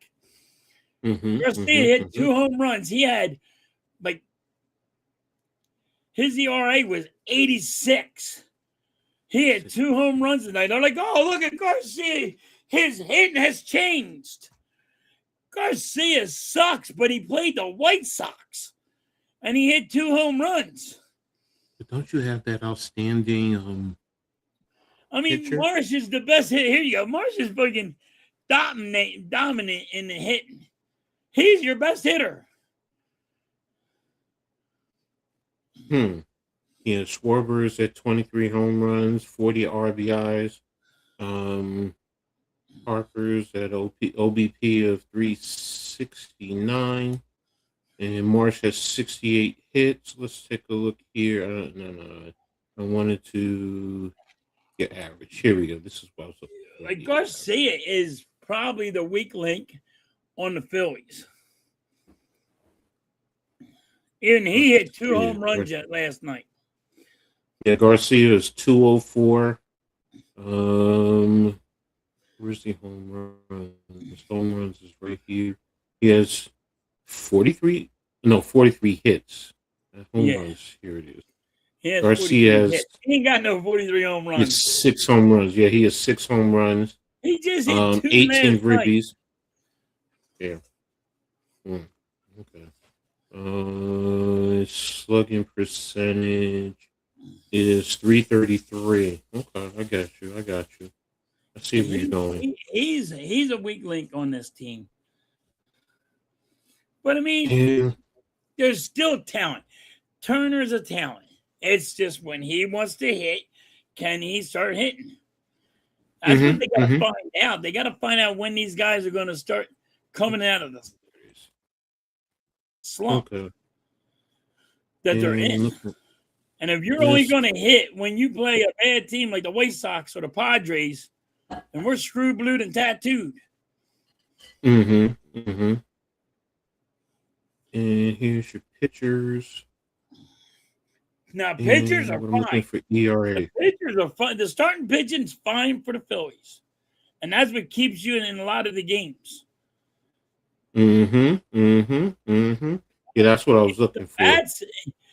Coach, when the bats can't hit and there's no runs and there's a shutout in the 4th inning, that's a problem.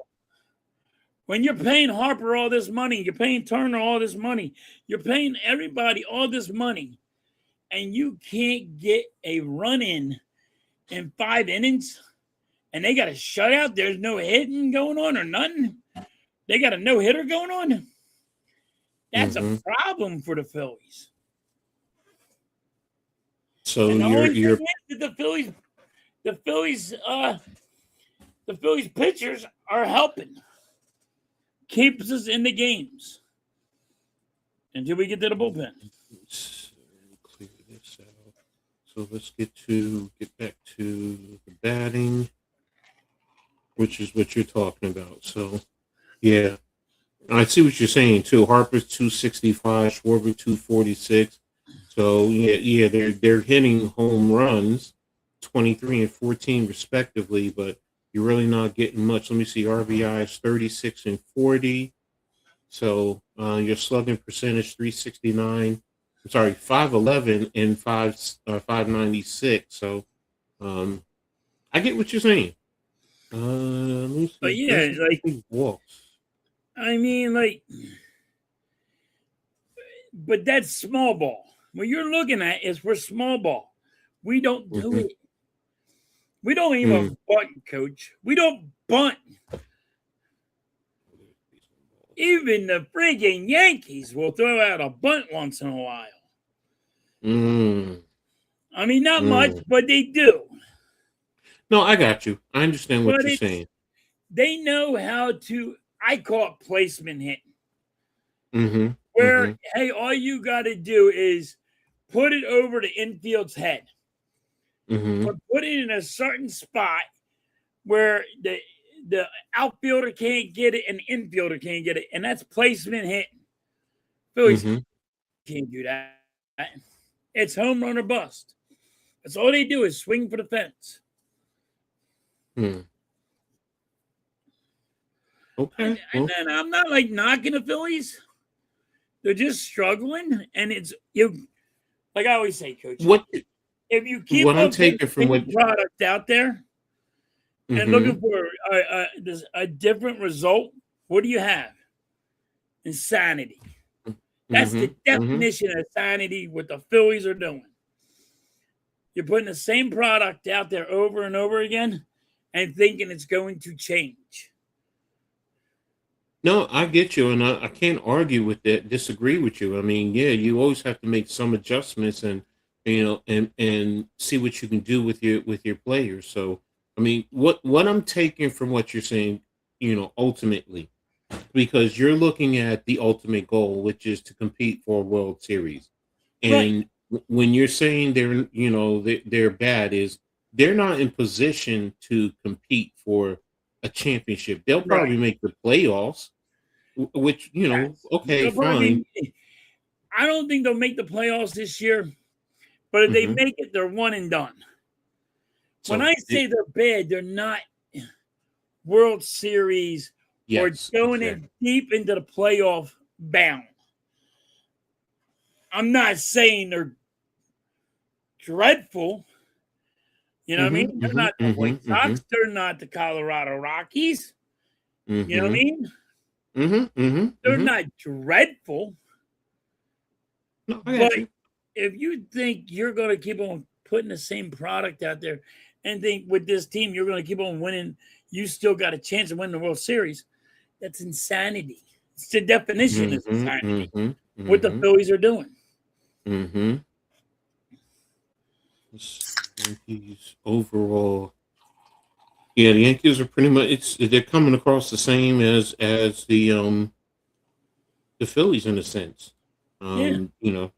Yeah, Rice is, having a good season at 305, 18 home runs, but in terms of average, Bellinger is the next one who's closest, and let's see, Rice is at 305, while Bellinger's at 269, and Goldschmidt's at 268, and then Aaron Judge is at 248.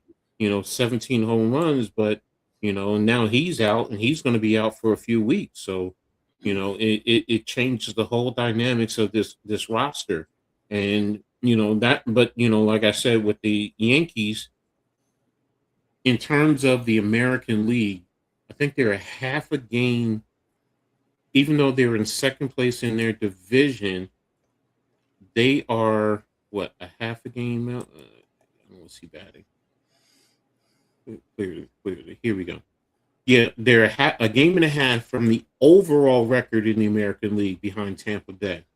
But they're in second place in the division. And yeah, the Guardians are 36 and 29, while the Yankees are 37 and 26. Now, to your argument about losing to good teams, yeah, that seems to be the issue with the Yankees, because NYG talked about it on Wednesday. At that time, he said the Yankees are against good teams are 3-10. So, which talks about if you make the playoffs, you're going to be a one and done type of a team. And that's what the Phillies are. Yeah, Exactly what the Phillies are. If they make the playoffs. And that's an if. I don't think the Phillies even make the playoffs. But that's why I asked you about the come on. That's why I asked you in terms of I think they can make the playoffs based on the National League. Look at where they're at. They're at the 5th spot. They're second in their division. Yeah, but there's still a lot of baseball left. No, I get all that. But if I look at how they started, changing the coach to what they're doing right now, the last 10, they're 8-2. I'm saying they're trending to improve, and they're going to be competitive. Now, you want to make the argument that they're not a championship contending team. That's fair. But I'm saying, because you said, if they make the playoffs, they're going to be one and done.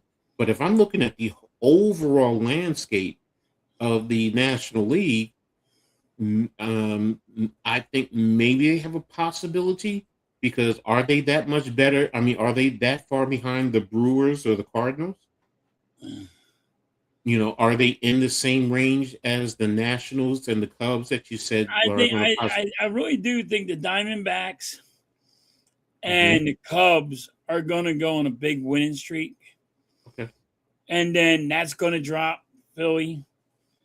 But Mhm, I mean, mhm, that's why I said there's so much baseball left. You know what I mhm, mean? mhm, mhm. And if you're saying it now, if you're saying it now, yeah, the Phillies could sneak into the playoffs. Mhm, mhm. But since there's so much baseball left, I think these guys that you're looking at, like the Reds, the Reds beat us, Mhm, mhm, handed our ass. mhm, mhm, mhm. The Nationals beat us. They're going to beat us. The Cubs, they're going to beat us. Mhm. These teams and they're at what? Cubs Uh, are what 30? $33 and They 31, are right and with Philly right now. they're literally what, a game and a half behind the Yeah, Phillies. they're right with Philly right now. Soon as these guys start going on a winning streak, because Mhm. San Diego sucks. Just what it is. I mean, we beat San Diego, we beat the Pirates, and we beat San Diego again. Now we're playing the White Sox. The reason why we're here over a little bit over 500 is because of the bad teams we're playing right now. Okay. The Padres suck. The Pirates, I still think they're a good team, but we beat them. And then Mhm. now you paid the Padres again. You beat them again. Mhm. Now you got to play the White Sox. You're going to beat them because the White Sox suck. The only Huh? reason why you got a 4-game winning streak because you played bad teams. These Okay. other teams, when they start playing bad teams, guess what? They're going to pass us. Okay. I mean, I get what you're saying, and like you talk about the Padres, because I remember for a minute the Padres were on par with the Dodgers, but they're 1-9 over the last 10. Yeah. So that goes to what you're saying, that they're not a good I team. don't So think the Padres are a good team. I really don't. But I mean, they're right. Like even the Pirates are right with us. no, I get it, and I see that, and that's why it's like you said, it's still a lot of baseball to play, and we all get that, and I I understand, mean, we're but not even halfway there yet. but in the same time, halftime, you made the change. So if you take away the start and you go with this current manager, if you look at the amount of wins that he's gotten right now, then that's telling me this team is still a good team. Now, are they championship contender? That's left to be decided. But if I take a look at and you're saying they played the teams that are not good squads, okay, that's fair. Yes. But you're supposed to, you can't dictate who you play. You can make the same argument in the NBA, the playoffs, about the Knicks. No, The Knicks you're right. are on bad teams, but now You're look at what right. they're doing to But San other Antonio. teams didn't play them bad teams yet.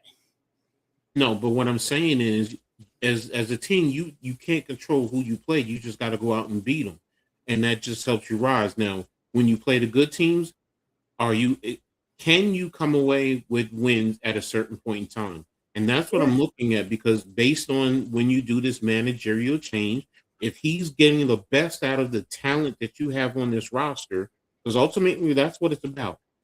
What is this talent? And if you have good talent, okay, you're saying they can't compete for a But championship. like this is what I'm saying. If you would have went and said halftime, we just got you a left fielder, right? That Mm-hmm. is a right-handed bat. Mm-hmm. Okay. Mm-hmm. I say, whoa. First of all, how good's the bat? You know what I mean? But Mm-hmm. all right, Mm-hmm. that helps. We don't Mm-hmm. have a left fielder. Do you know, Coach, we have 3 catchers on the team. They put Stubbs in left field because of morale boost. He's trying to play third base. Now they try to get him to play freaking second base. Then they try to get him to play first base. This is the issue. I got a catcher. They're trying to spread him around like he's freaking Mike Smith. Like his bat ain't even that good. You know what I mean?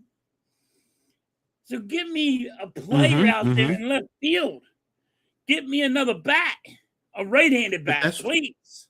That's what's confusing me.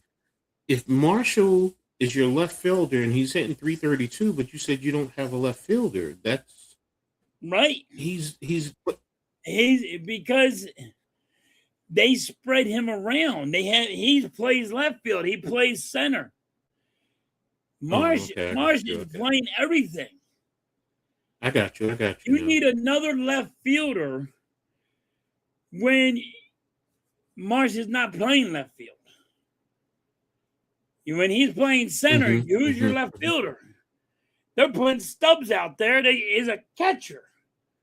No, I got what you're saying, and you're looking for somebody who can supplement for Marsh, because I'm looking at he's played 58 games. I'm looking for a right-handed bat. Okay, we need a right-handed bat. Now we're talking about something even more, as opposed to the position. You're looking just for the player. Okay, and I got it. And that's why, like, when I'm looking at this, I'm like, okay, well, Marsh has played 58 games. How many of them has he played at left field? Okay, that's fair. Now, if you're telling me out of 58 games, 18 of them, let's say for argument's sake, he hasn't played in left field. So he played like center, or he had the day off. No, but what I'm getting at is I'm looking at the amount of times he has played in left field. Then what you're saying is you want a left fielder, maybe a right-handed hitting left fielder, to play for him when he either has to play in center field or he takes a day off or has a day off. I get you. So, and that's fine. I got what you're saying. So it's just, okay, but I'm looking at overall the talent. That's why I go back to the manager. If the manager is, since he's taken charge, has helped to elevate these guys, this team might be better than you're giving them credit for. I get it. Bowman hitting worth a damn. And he's the left baseman. He's the third baseman. Okay, but that's one player. What about everyone else? Everyone else, because I'm going through, because again, the Phillies started bad, but now they're 5 games over 500. Yes. If you had this manager to start the season, could this team be in position to play with Atlanta and the Dodgers? That's really what I'm looking at. I get all right. My only thing would be, I think we'd be better off if he was the manager in the beginning, because you wouldn't have had the players go on strike. Connie, because that's what they did. They said, "Hey, you fire Rob, or we don't play baseball." But that goes into the argument. Then you do have a good squad, and the question becomes, are you?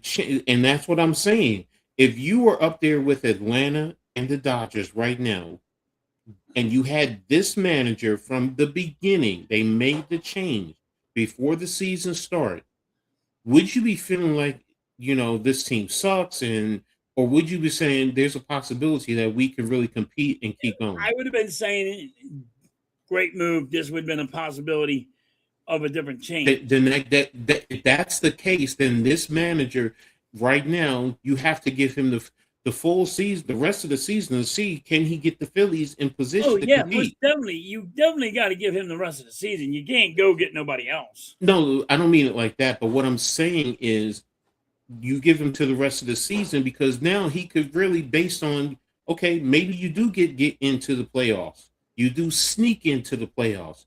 But if they were winning for him and they were playing for him, guess what?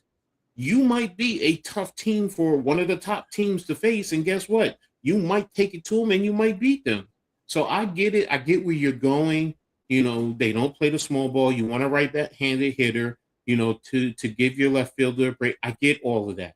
But what I'm looking at overall, this manager the guy who's your manager right now has this team playing, and if he keeps pushing, whether you're playing bad teams or good teams, because now, yes, like you said, when you're playing the good teams, by the end of the season, if you have a bad record against the bad team, I mean the good teams, then okay, your argument holds merit.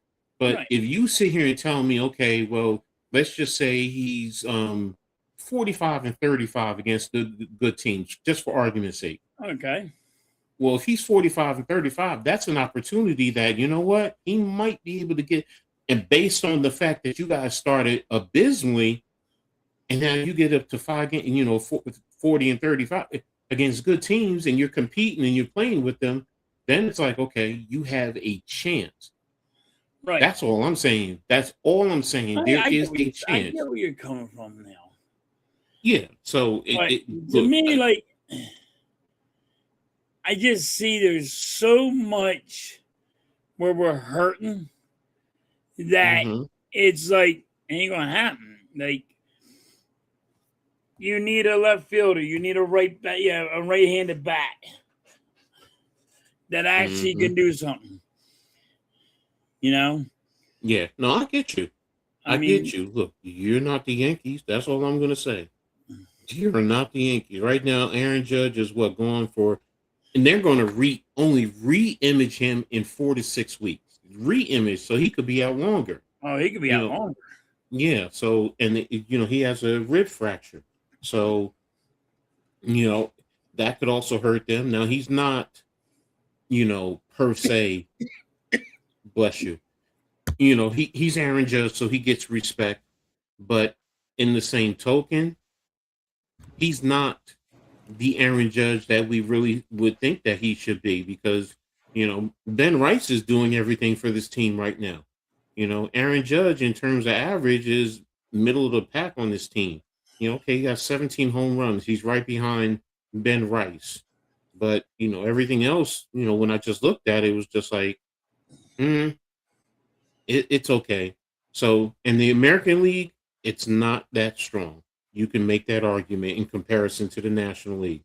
So, you could sit here and say they're going to get to the World Series, but will they get swept by the Braves, the Dodgers, whoever else is there? They got beat up by the Brewers. Like, they're not winning against good teams. So the manager of the Phillies, that's Donnie freaking. Oh, okay. I forgot about that. Yeah, it was Don Manley. So yeah. So everybody loves Don Manley. Yeah, no. That's why I was excited when they signed him here. I'm like, well, he's your new manager, but they didn't get rid of Rob. And then the players went on strike. That hurt us. Well, look, right now, still early. We still have enough time. We're just going to see. We're not even halfway yet. Look, I forgot it was Don Manley, so it's me. So, look, kill me. I forgot. I won't forget it going forward. Say his Don name. Manley. Yeah, he wants to sing Destiny's Child to me. Okay. Okay. But we'll see what happens. Say my name. There you go. But we're going to go ahead and we're going to start talking some football before we start really getting out of here. So, and we're going to start with, one of the big trades, and we're going to start with the A.J. Brown trade. How will it impact the Eagles' season for you? How do you think it will impact them? I think it's going to hurt us. Like I said, I was the only one on the mountain with this. I didn't think he was going to get traded. I thought they were going to fix it at that, they're going to keep him and he wasn't going to go nowhere. And I thought they were going to actually, fix the situation. Why do we have Philadelphia always has to be the team that has a problem with the quarterback and the wide receiver? Always. We got T.O. and McNabb. They got they got to go cry to each other and have little tit-tat friggin' fights. And then, the story came out, A.J. Brown is mad at Hassan Reddick. How do I say it in a nice way? He's with the massage therapist riding the same merry-go-round. Well, somebody needs to tell AJ Brown, you guess what? Even Robert Kraft's riding that merry-go-round. So guess what? What are you going to do? Cry about that one? And I don't get it. Like, if you want to ride on, even if they want to sit here and cry about it, like, he's crying about somebody riding on a merry-go-round. Riddick and him riding on the same merry-go-round. And I'm trying to say this in the nicest way. You know what I mean? You got kids. We got it. Like, what are we doing, AJ? AJ Brown, what are we doing? You got married, but you're upset that somebody's riding the same merry-go-round as you on your side piece. What are we doing, dude? There's a line of 35 guys riding that freaking roller coaster. You ain't the only one. You ain't going to be the only one. And you're going to stop your feet and cry like a little bitch. Oh, my God. I can't stand these stories that come out. I will say this. It will have an effect. And, you'll see defenses because when you had A.J. Brown out there, you probably roll your coverages a little bit more to A.J. Brown. But now they'll roll it to Devontae Smith. So it's going to force your other receivers. Someone's going to have to step up. So the question is, how much better or worse overall is the Eagles wide receiver room now that you have Brown gone? And I said, how? It's who needs to step up. Well, it's the double team that A.J. Brown always took on. Now they don't have to nobody has to double team the Philadelphia Eagles. Now they're going to double team Devontae Smith. Can he handle that double team? You know what I mean? All the time? No. Now, I know everybody likes Lemon, but he's a slot receiver. I know everybody says he does the physical stuff, but he's 5'10".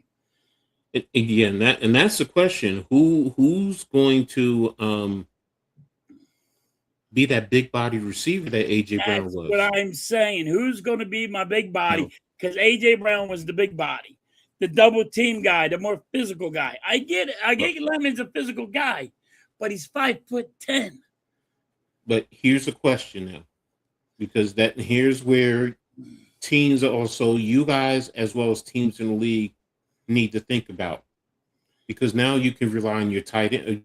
Can you rely more on your tight ends? Because you also got the tight end, I believe, from Vanderbilt, right? Right. So he can play that in a sense, that big body in the red zone, in a sense he could be that big body threat. So that's the question. Now he's a rookie. He's a young receiver. A young tight end receiver. So, but when he was at Vanderbilt playing in the SEC, he did damage there. So the question is, can he replace A.J. Brown, big body? Overall, you're going to need multiple receivers and pass catchers to replace A.J. Brown, as opposed to them being an asset to him. But if you look at all the receivers we have, we have all slot receivers. You know what I mean? We all have all slot receivers now. It's like, what are we doing? We're only going to throw 5 yards because we can't get down the field? Now they're saying Lemon can go. He can play.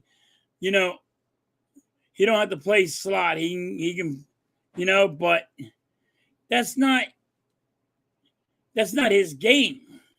Well, do you have two tight ends? Even his game is the physicality in the slot. That's where he's physical at. So it's and then you got a new offensive coordinator. This is not, and nobody's thinking about this, but you got also a new offensive coordinator that never called a play in it ever.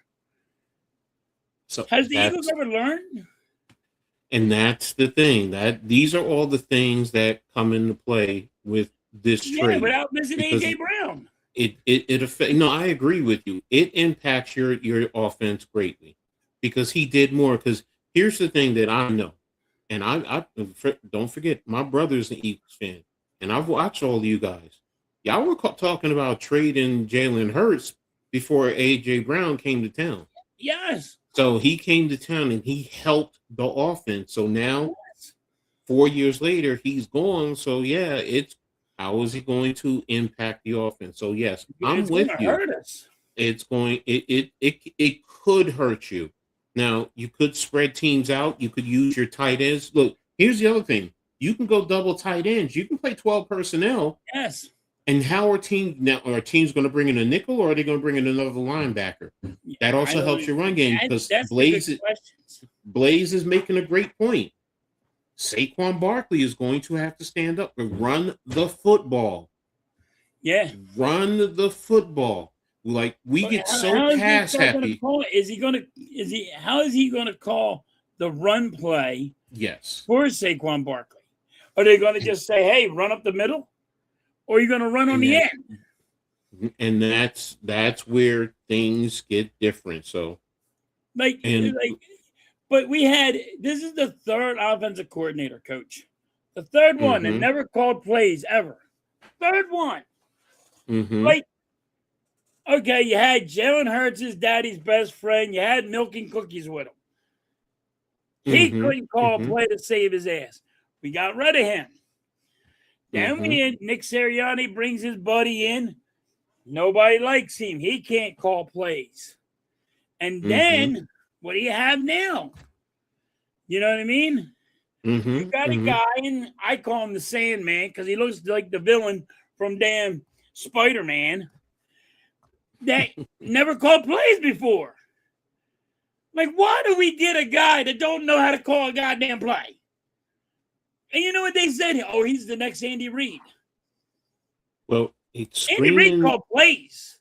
Screaming Paranormal said Mannion is a run-first offense. So I don't know how, because you're saying now, if you're saying he believes in the run, but he's never called plays. He never called plays. We're going to see. And it would be stupid to get rid of Hurts. So we'll see.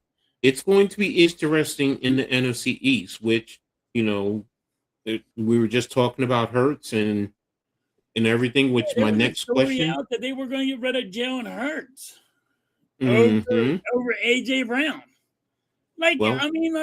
Is this why in Philly we always got to have a fight with our quarterback and our number one wide receiver? Well, let me ask you this, because this was perfect because it was going into my next question. Who faces more pressure, Nick Sirianni or Jalen Hurts? That is a good question. Because Jalen Hurts can't throw for 4,000 yards. He has never done it. But I think it's going to be on Nick Sirianni because of Jalen Hurts getting paid all that money. So I think it's going to be on Nick because the way he acts towards the fans and all that. So I think it's going to be on Nick. But to me, Jalen Hurts don't throw for 4,000 yards. He's not the only quarterback that won you a Super Bowl either. I know everybody's like, oh, he won you a Super Bowl. We won a Super Bowl with a backup quarterback in Nick Foles. You know what I mean? So he's not the only one. But I believe I'm going to say it's going to be the coach that's going to be fired if we don't make the playoffs and do good. I didn't say fired. I said faces more pressure. To me, it's different. And I agree with you. He faces more pressure. Yes, it is Sirianni, but I will say right behind him, it is Jalen Hurts, but I will say Sirianni faces, because everything you guys are talking about, losing A.J. Brown, how do you and your offensive staff figure out how to replace his production and what he brings to the football field with opposing defenses? Jalen Hurts, blaming the offensive coordinator without getting some criticism. Yeah. Yes. Yeah, but it's not 4,000 though, Blaze. Yeah. Everybody else is throwing 4,000 yards. He's not. He's not throwing 4,000 and one. You use the 4,000 as a baseline. 4,100. They're 42, 45. I'm like, here we go. Like 38. All right. I guess you're going to say that's 4,000. Mm-hmm. It's not 4,000. I mean, 4,000 is 4,000. And he says, I think Nick may be in the hot seat either way. I If do they think really so, do Jerry. well, I do. they may not want to cut Mannion loose. So, I get it. Hurts. So, look, it's going to be interesting again. Plus, with everyone else in the league, I mean, in the division, you know, you're going to be seeing teams. It's not going to be a cupcake in a sense. Right. So, and Mitch says, what about 3,969? Here we go with the 69. So, Yeah. what's up, Cool Cat? Thanks for tapping in, Kitty bro. Cat's in the building. What's up, Kitty Cat? I haven't So, seen you in a while, I buddy. get Hertz isn't a high volume. I get it. Just no, we get it. We get it. Yeah. We get it. But I'm just saying, if everybody looks at, if you're all looking at all the quarterbacks and saying Jalen Hurts is not what top 10, I'm saying, or a top 15, it's because he don't throw for over 4,000 yards. But here's the thing: your offense isn't based on that, because if Saquon Barkley is getting you 1,500 yards, you don't need it. You don't need him to throw for 4,000 yards. To be honest with you, the problem is that's why his stats and people rank him lower. No, exactly, Blaze. You know, the run. If you put the run and sense into, you know, with play action and what you call said it earlier. Yes, if you do the run and it opens up the pass. And he also said, find out what this, here's the thing: what the offensive coordinator is going to do. Here's the thing: when a quarterback plays under the center, and he has to turn his back to the defense, and either give it to the running back or act like he's giving it to the running back. Guess what that does for the linebackers? The linebackers automatically step up. Yep. They're going to read the line action and they're going to step up. Now you can get tight ends behind the linebackers. You can get receivers coming in right behind the linebackers.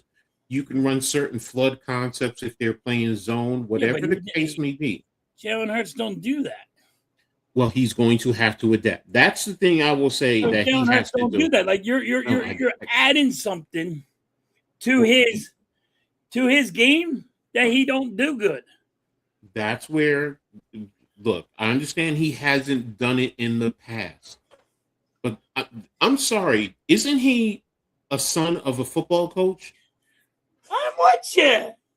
So to say he can't do something, I'm like, maybe your other coordinators just never asked him to do it, but it's not hard to come under the center, take the snap, turn around, put the football out, whether you give it to him or you pull it, because you know that it's going to influence the linebackers and maybe a strong safety.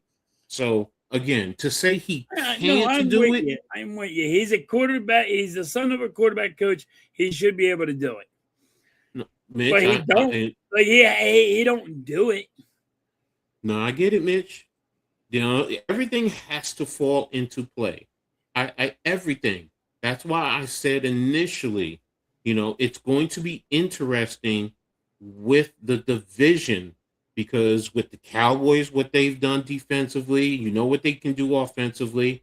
The Giants, we're going to see if they can step it up. The expectation is they are able to. So we're going to see. So I just saw Hurts is going under center this year mostly. Good luck with that. That just because he didn't do exactly doesn't mean he can't. So, but we're going to close it right there in terms of the Eagles, and I'm going to move on to the next subject matter.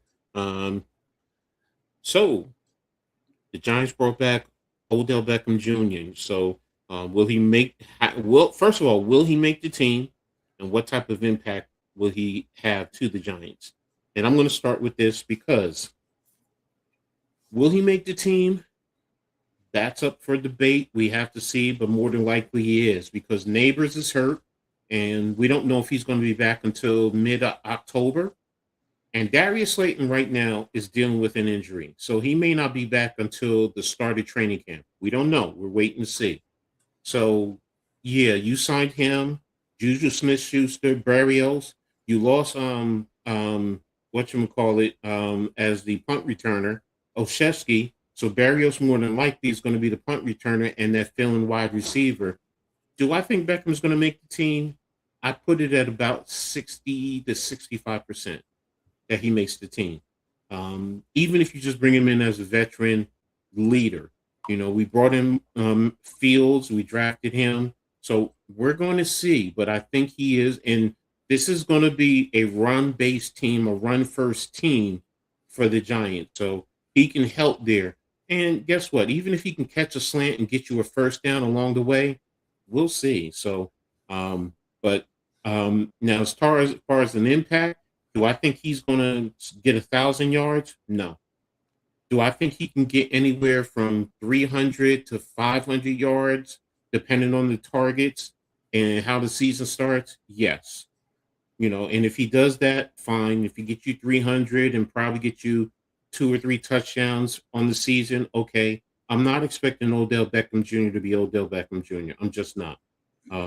But I'm hoping that, you know what, he still has something left in the tank. And when Neighbors come back, he adds on to what we already have. So what's your thoughts, Halftime? When I seen this, I did like my first thing was why. But then I was thinking about it and I'm like, is this just a like last year for him where he retires and he wants to retire as a Giant? So he wants to do the 1 year tour with the Giants, but also help the Giants out because, like you said, they're, you know, with Neighbors being out for a little bit. And it's just, you know, win-win because you're only getting them at a, you know, you're getting them on the cheap. So, but it's a retirement tour or, you know, it could work out though. You never know. No, he might I know. still have something in the tank. He's only 33. He's going to be 33 this year, I think. 33. I mean, now he was out of Randy football. Moss that played old, and you had Jerry Rice that played old too. So I know that. What do I think he's? I'm not saying he's freaking Jerry Rice either. Yeah, no, I know that. I think personally, with Neighbors' situation, seeing how he does this year, you know, you may get this year, you may squeeze one more year out of him, you know, and then, you know, we'll see where it goes from there. So the key is Neighbors, like Blaze said, you know, coming back from the injury, from the meniscus, the ACL, the damage that he did. It may take him until next year to come back around. So, yeah, he was limping around at the softball game, didn't look good. Yeah. But, again, he's still up and moving around. So, I'm not going to sit here and say Neighbors. Now, is he going to be the most dynamic receiver? That's left to be determined. But it's like a retirement tour. Like, I don't think it's a retirement tour. I think he wants to help the Giants because, you know, that's where he started. He wants to come home. Oops, sorry. So, and, you know, if he can play 2 years and help this team, you know, and position us right, you know, if not compete on the highest of level, we'll see. I mean, we have to wait and see. You know, first of all, I think it's going to be about the run game. You know, the coaching staff. Your running back got hurt, right? Yeah, he has an ankle injury, but I mean, look, Giants fans were critical of him the other day because he also did a backflip at that baseball game. So he's going to be fine. It just comes down to, you know what, him staying healthy and then going from there. And I think with what they're trying to do with the offensive line is be physical, you know, which, you know, I like that dude. That dude reminds me of like Mike Allstott. He's a friggin' beast. No, he's a good young running back. I will say that. So, but you know what? I got to wait and see with him, you know, and everything with the new coaching staff, with the, you know, trying to fix this offensive line. What are we trying to do? I mean, it's still a work in progress. So, we're going to see. Tyler Hilton said, "What's up?" What's up? So, How you doing? that's all I wanted to touch on in terms of the Giants. In reference to that, the last thing we're going to talk about is the big one, the big trade. What a blockbuster trade! Yeah, so it totally shocked me. I can't lie to you. Yes, I think it definitely increased their chances of winning the Super Bowl. So my question is: are there any teams who can contend with the Rams for a championship? Oh man, oh no, that's gonna be a great team. That's gonna be a great team. I mean, they're all in. You made that kind of trade, that they are all in. The Rams are just, I think they're gonna win it.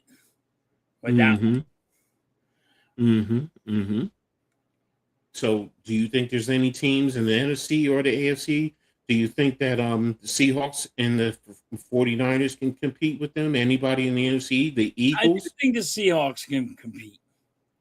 Okay. I do think the Seahawks can compete. You know, don't get me wrong, but what they did when you just, they're all in. I think the Seahawks can compete. I think there's teams out there compete because you just don't know. Like, we could say, yeah, here it is, but you know, it's going to be. You just don't know if people are going to stay healthy. You don't know what is out there right now. If you're looking on paper, they're the best, but that's on paper. No, exactly. You got to play the game. This is why everybody says you got to play the game. You just can't say, well, here on paper, we look great. We win. It don't happen like that. No, I agree with you. So I do think the Myles Garrett trade helps them defensively with McDuffie on the back end at the cornerback, because that's another area that they needed to improve. So it does help them. We know what they can do offensively, so as long as Stafford stays healthy, because to me, he's the key to everything.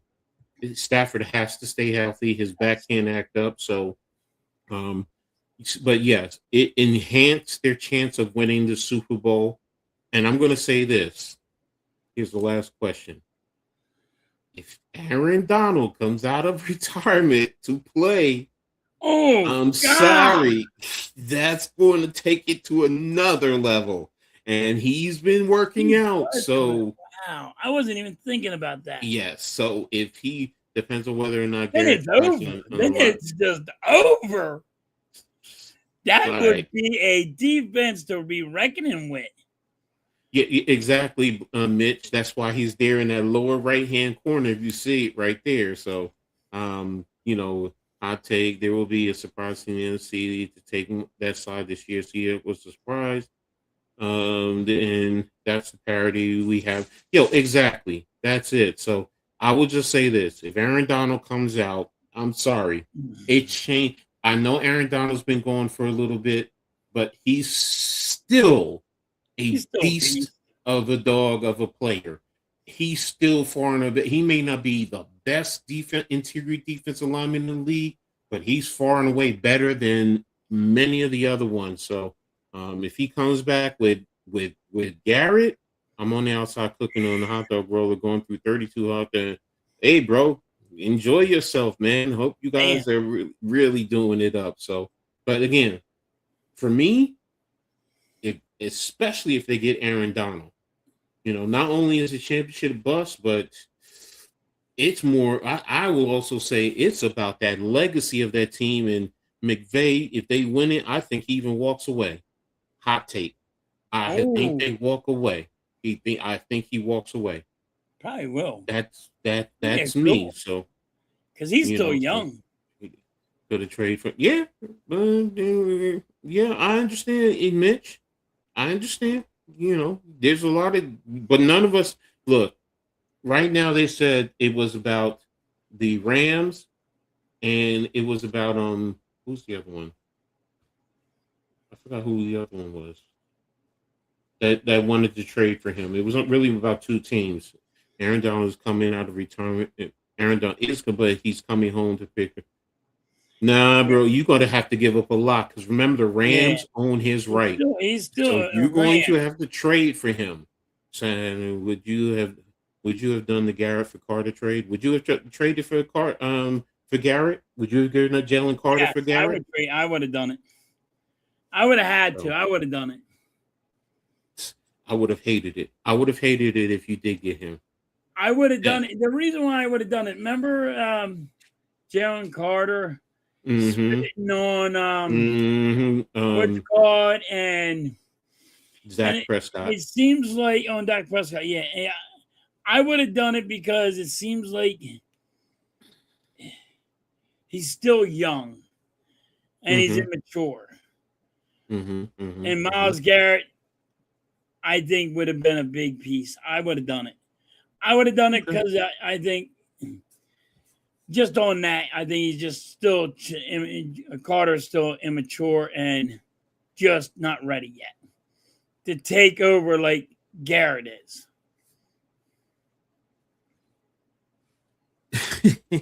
Yeah, he would with his own helmet. We know that, but you know what? Yeah.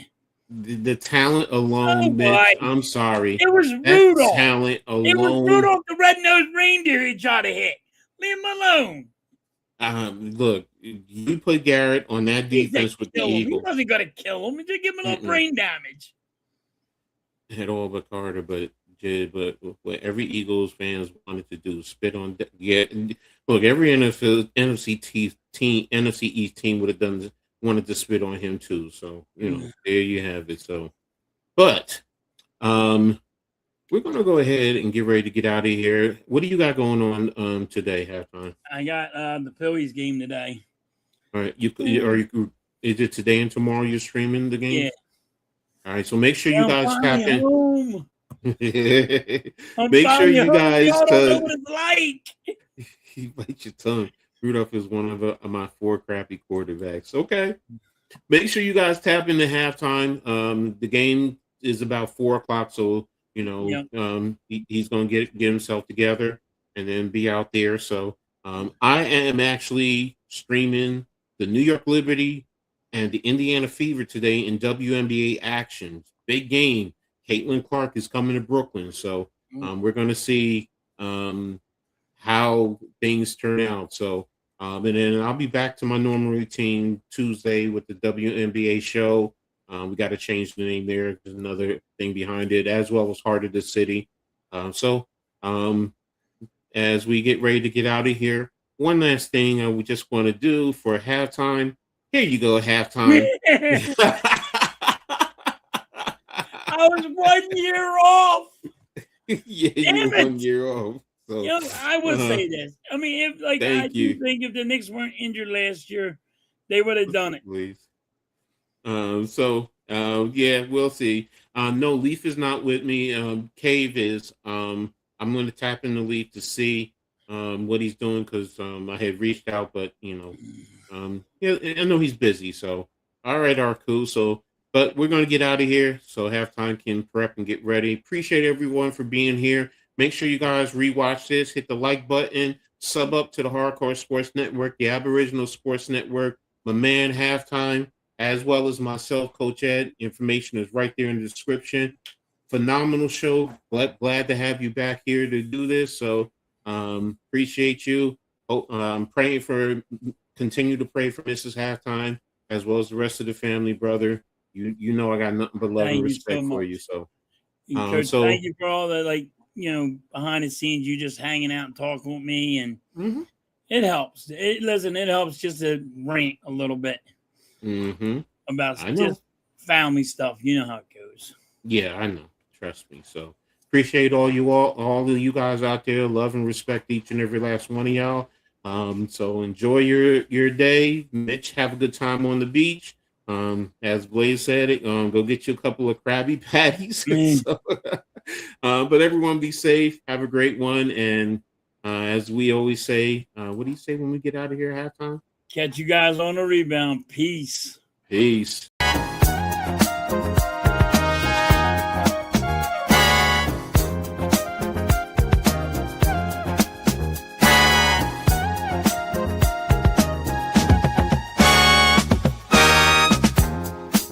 gather round for the halftime chat. Old friends cracking jokes and talking stats, from life's little games to the greatest plays. Love and the stories from the old glory days. With Philly's heart and Coach's cheer, we break it down every moment, dear. Life is a team and we've got the plan. Sports, love, and laughter, that's who we am.